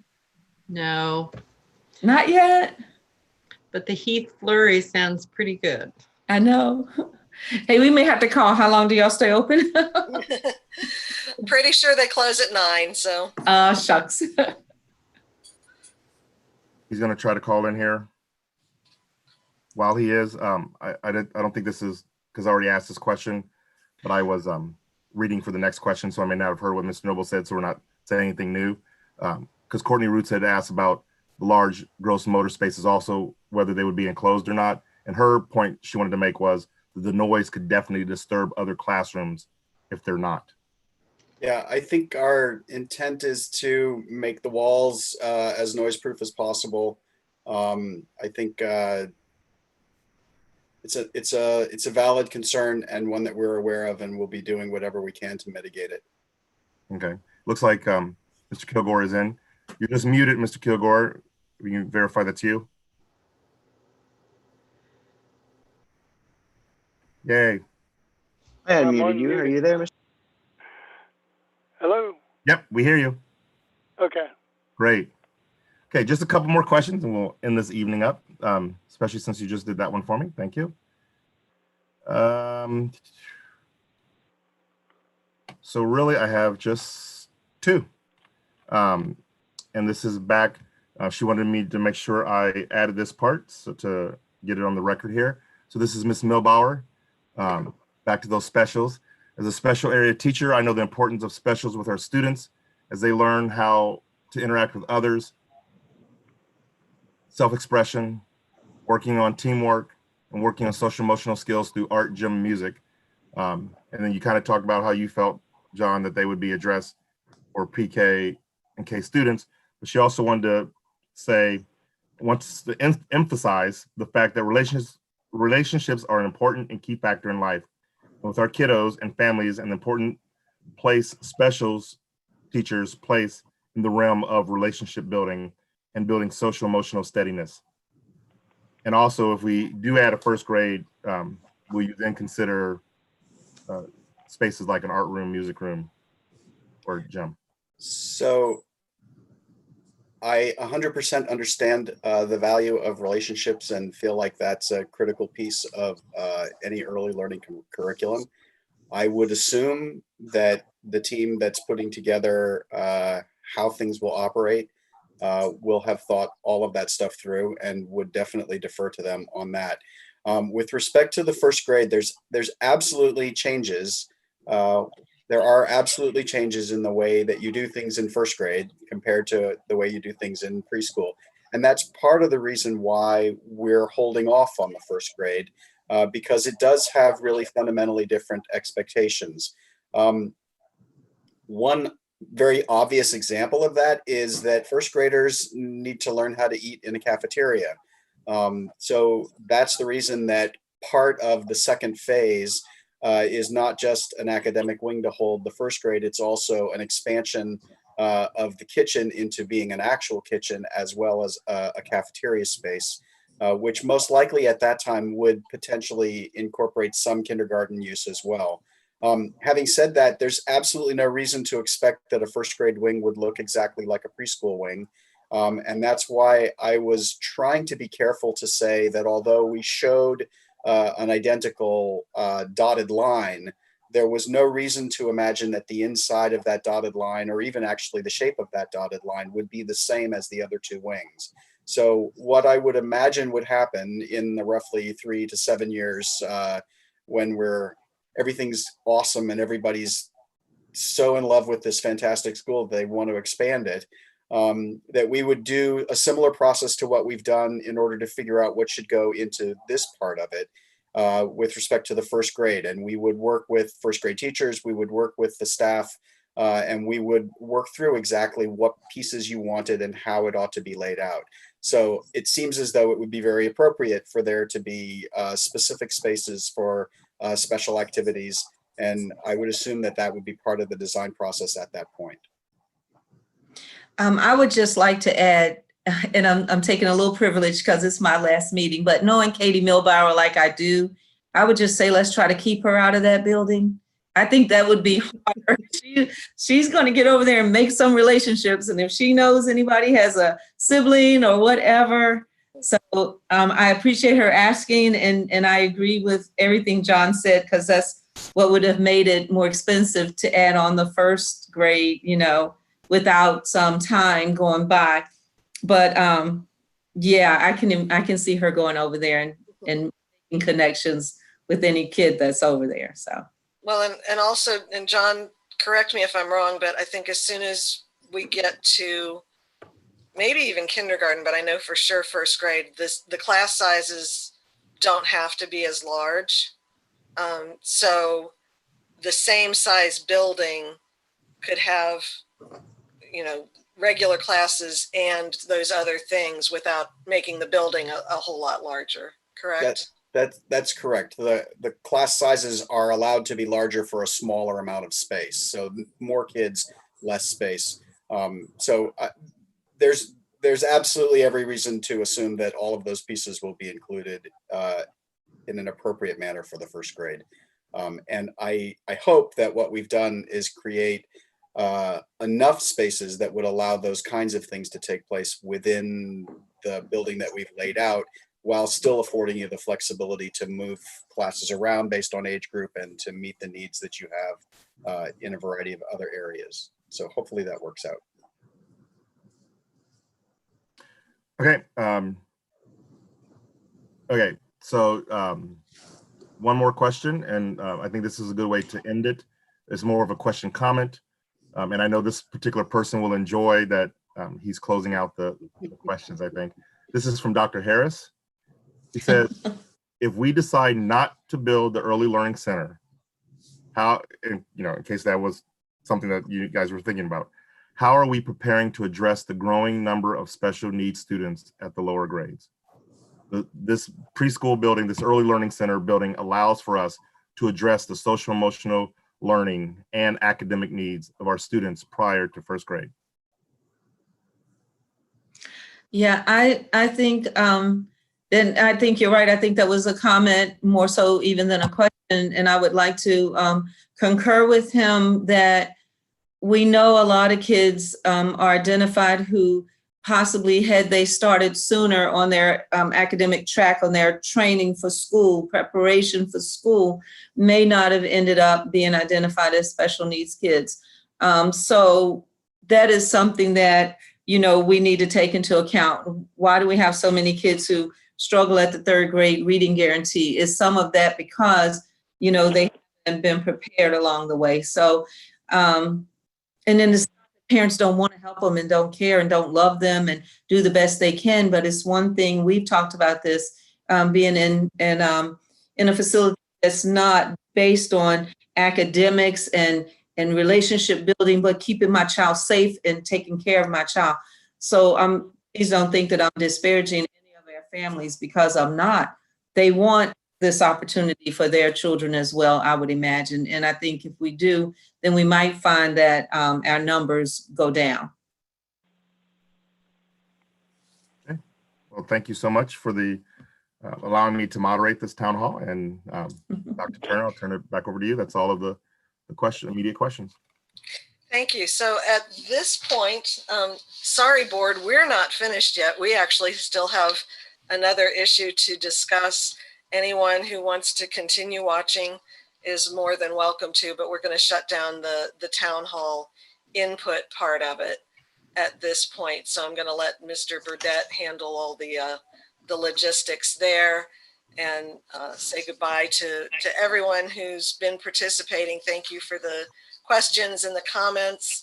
Like I said at the beginning, we just really wanted to know that we wanted you to know that we want you to be part of the discussion as well.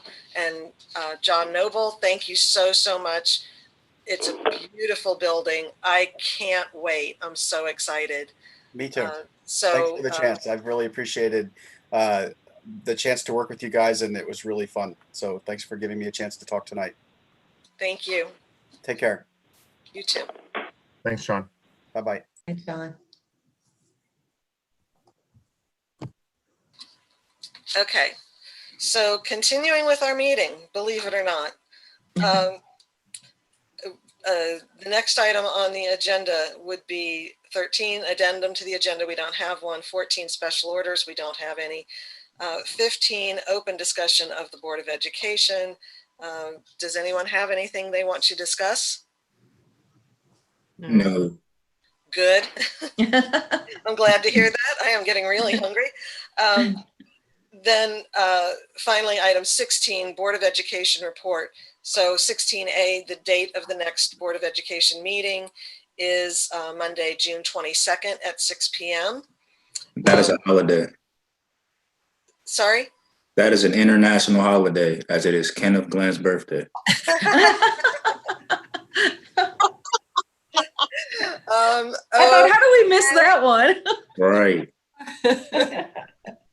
I think I've had to come to board meetings on a couple of my birthdays, so. Can we do virtual cake and ice cream?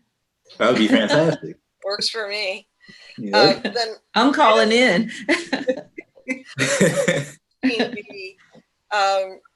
Last month, we had a presentation from an organization called, now I'm blanking, Direct Solar. And if we wanted to take advantage of the special offer that they were offering us, we had to give them an answer basically now. So I spoke with one of the representatives. He said they'd be willing to give an extension depending on our thoughts and moving forward with it. Do you know how much of an extension? That I do not. It varied just based on our engagement and thoughts.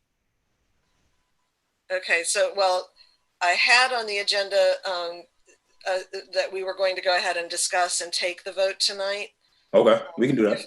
If the board would prefer to wait until next month, if that's an option, we could do that. It is getting quite late.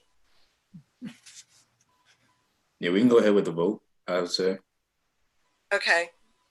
So item 16B would be a recommendation to adopt a resolution for the installation of solar panels on district property to provide a reduction in the cost of electricity to the district.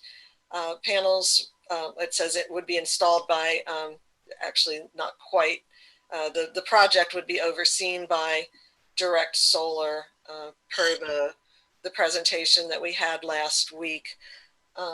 So first I need a motion and a second to be able to move forward with that discussion.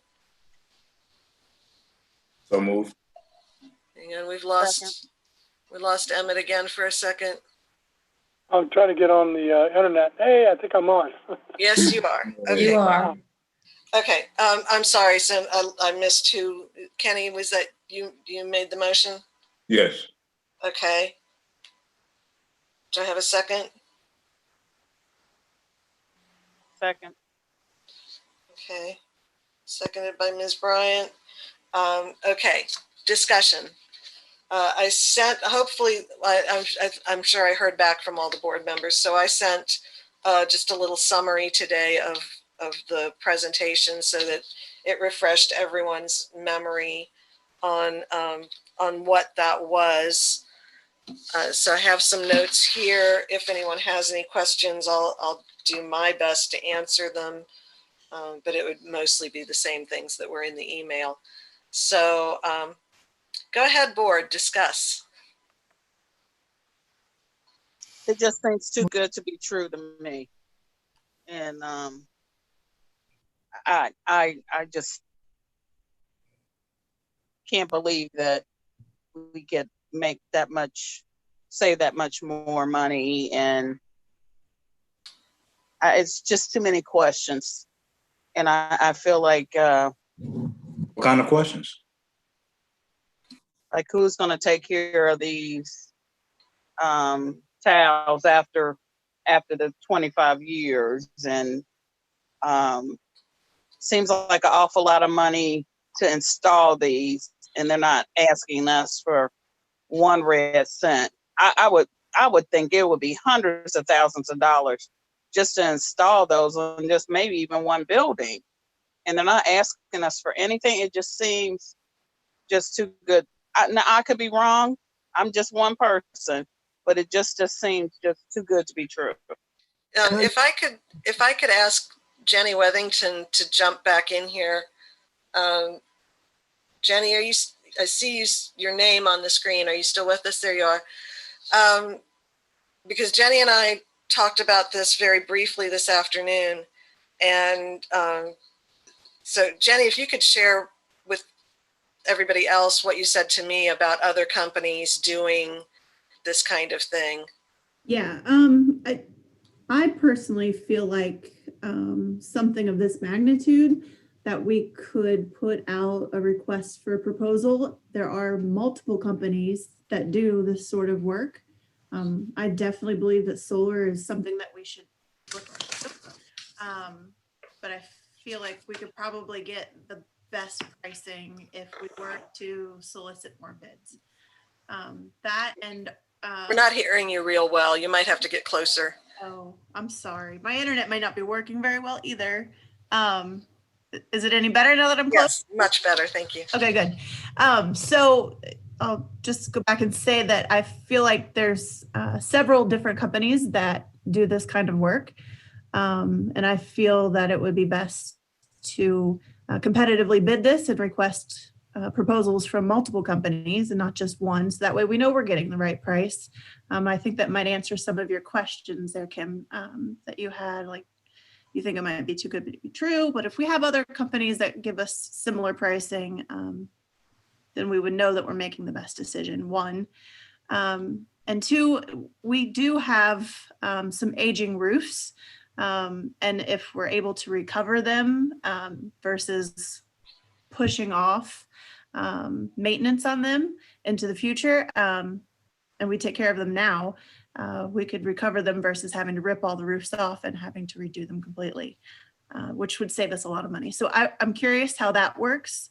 If we're going to go drilling all these holes into our roof and putting in the new panels, I know they said that they would pay for maintaining the roofs, but we need to resurface them, and I'm not thinking that that would be something they'd be interested in doing, just so we could put the panels on. Mm-hmm. So I feel like we still have more questions from that side of things. And if there is a new technology that comes out sometime soon, is there early termination fees in their program? Like, say we don't want to stay with them for 25 years, or a new and better product comes between now and then. It's just a really long time commitment. Well, and especially since, and Kim, to answer your question, when Jenny and I were talking this afternoon, she said that it sounds too good to be true part. I get that. I did check. Better Business Bureau gives this company an A- rating. That's a very good rating. Mm-hmm. So they're not some fly-by-night organization, but apparently there are other companies that would offer a similar, because the reason it's such a good deal is because they would put the equipment up, and then they own the equipment and they own the power that it generates. So it's not like they're giving us the equipment. They're selling us back the energy that the equipment provides, supposedly at a discount. And initially it definitely would be a discount, but their rate would go up by 2% every year. So they were basing that on an assumption that, say, Duke Energy rates would continue to go up at least that much every year, but that's an assumption. And we would be signing a contract that we would buy the energy back from them at a discount, but that discount would go up by 2% every year for 25 years. So that's when it sounds too good to be true, it's not just that they're giving us equipment and we're getting cheap energy.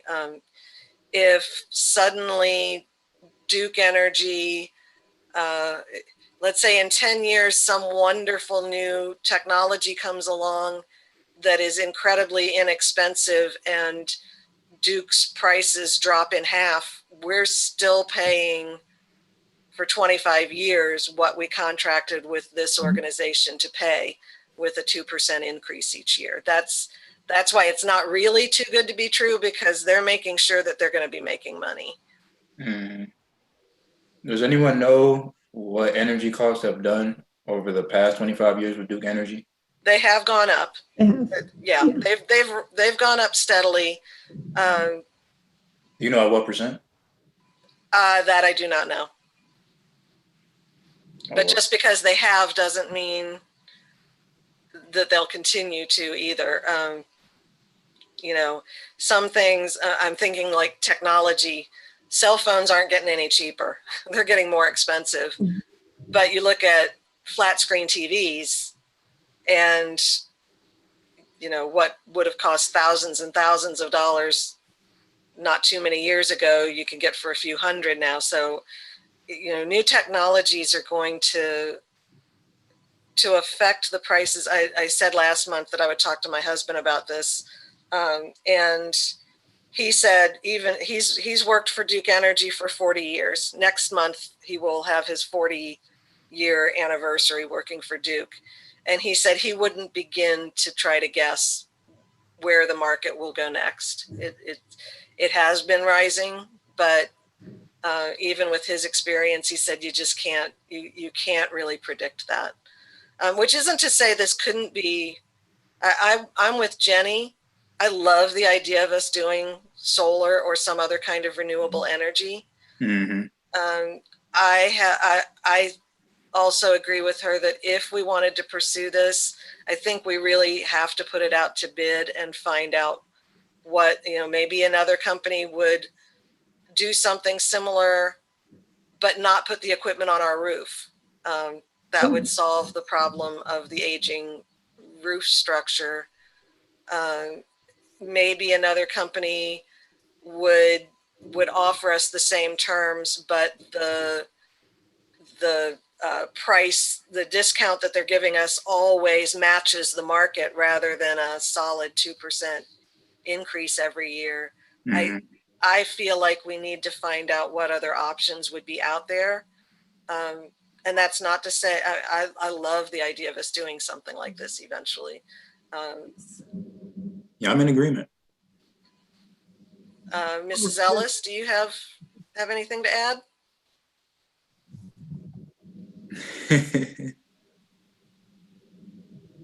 Oh, you're muted.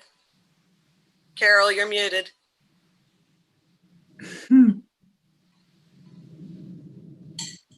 I read what you sent us, and like this one, what I didn't like was the fact that he was talking about the roofs may not be able to handle the load. Well, we would have to check that. But there, okay. Most likely they could, but we would have to verify that with a structural engineer or somebody ahead of time. And then I didn't like the part about, he said that if we didn't produce enough energy, then we would have to pay Duke more to get what we needed. Well, we would be paying our regular rate to do. So he said, because our roof size is the size that it is, if they cover all of the roof with the solar panels, it won't be enough to generate 100% of our energy needs. So that was what he was talking about last month, that it could only produce 88% of what we need. And that other 12% we would have to buy from Duke, but we would be paying the same rates to Duke that we pay now. I thought he said 80%, and then we would have to pay Duke the other 20%. No, it's 88. It's 88 and 12. It was 88 and 12. I rewatched the entire presentation yesterday. Anyway, I'm against it. I'm just like Kim. You know, you can't look a gift horse in the mouth. There's got to be something there that he's not telling us. And after 20, 25 years, we got the whole blunt of it. You know, we have to replace the roof. I'm just completely against that. Okay. Now, you know what I was thinking? Something like this would be good with the new building we're doing. Then all the roof is brand new, and I'm sure it would be at the capacity that that would hold it, and we probably might get that 100%. But you know, to me, that would have been something we should have thought about when we put those buildings up using solar energy. But I don't know. I'm just kind of hesitant about it myself. Well, so actually, when Jenny and I talked this afternoon, we talked about the possibility of doing it for the new building. We have not talked to the architects yet or anything like that, but there are real advantages to doing it not on the roof. If you recall, it was actually last May. I didn't realize that until Lavonda said that's when it was. But last May, we had a similar discussion. There was a group that wanted to do something similar, and it ended up that their funding went wonky or something, and so it all fell apart. But they were talking about doing solar panels on the ground. They would be at an angle. And there are definite advantages to doing it that way, because then you don't have to worry about the load on the roof. You don't have to worry about if you need to access any equipment on the roof, the panels being in the way. Much easier installation, I would think, much easier maintenance on the panels. So it is something we could talk about for the new building and get bids on that. But I think we would also want to talk about the possibility of doing it on the ground rather than on the rooftops. That Rex Ralph site has loads of space. So that's definitely something we could look into. Yeah, if we vote no tonight, are we still able to put out an RFP for different companies to see what's out there? Absolutely. Roof installation as well as ground installation? Yes, this vote is strictly on the presentation that we had last week or last month. That's all this vote is about. But it's not saying that we wouldn't consider them if we got more information, though, also, right? Right. It would be we can change our minds, and we could take another vote next month and change our mind. But basically, the reason I wanted it on the agenda for tonight was because he said he needed an answer right away. So if they would be willing to wait on an answer, and we want to put it off until we've gotten bids and all that, it's just that could be a fairly lengthy process with everything else we have going on right now, superintendent search and the new building and dealing with the pandemic and everything else. I couldn't guarantee that we could have an answer a month from now either. If we don't have one tonight, I don't know that month would make any difference. Yeah, maybe worth forfeiting that free year to figure out what's going on, just so we can get more information, see who else does this type of resources for us. Yeah, and it could be that another company might offer something very similar to that free year. We just don't know. Mm-hmm. But even that, Julie, we couldn't. I don't think legally we could award something to them without putting it out for bid. So Jenny, you want to speak to that? Because we talked about that today. I mean, we can't use them as the sole source. We would have to put that out there for other people to bid on. So I think because they would not be charging us anything for the installation, I'm not sure we would, but for the contractor, well, I don't know how that would work exactly. We have to bid out projects over a certain dollar amount, and technically this has no dollar amount up front, but it does over the long term. So we would have to look at that too. Yeah. So it's projects that are over $50,000 that you need to bid out. And because the long-term costs of this are more than $50,000, I personally would feel like we should consider that. Okay. So are we ready for a vote? Yep. Sure. Okay, so before we take the vote, my husband pointed out to me just yesterday that because he works for Duke Energy, which means that our family income is dependent on Duke Energy making a profit, technically I feel like I need to recuse myself from this vote because I have a conflict of interest there. So I am not going to be voting, but Ms. Brooks, if you could go ahead and take everyone else's vote, please. Certainly. Ms. Bryant? No. Mrs. Ellis? No. Mr. Glenn? No. And Mr. Kilgore? No. Okay. So we can certainly look into it. And there could even be, I don't know if anyone's doing like geothermal energy production in this area. That's another one that's really a great option, but I don't know if it's a great option around here.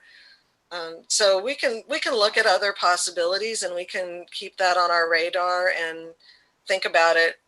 And we can definitely, I think, talk to the architects for the Early Childhood Center and see what their thoughts are on looking into something like this for that. So I'll go ahead and call the architects tomorrow morning and let them know that we're thinking about this and see if they can give us some ideas. Okay. We maybe could do for the building here. At least then we could give something a trial run anyways. Yeah, and we don't want to add hundreds of thousands of dollars to the cost of the new building, obviously. Yes. But if we could get a really good deal through a company, something like this, then that might be a nice little trial run. Yeah. Okay. Research. So I think we are ready for adjournment. Do I have a motion to adjourn? I think that was everybody. I'm going to say that was Mr. Kilgore made the motion, then Mr. Glenn seconded. All in favor of adjourning? Aye. Aye. Okay, and I'm going to say one last bye, Reva. We're going to miss you an awful lot. Bye, Dr. Cosby. Dr. Cosby, thanks for everything.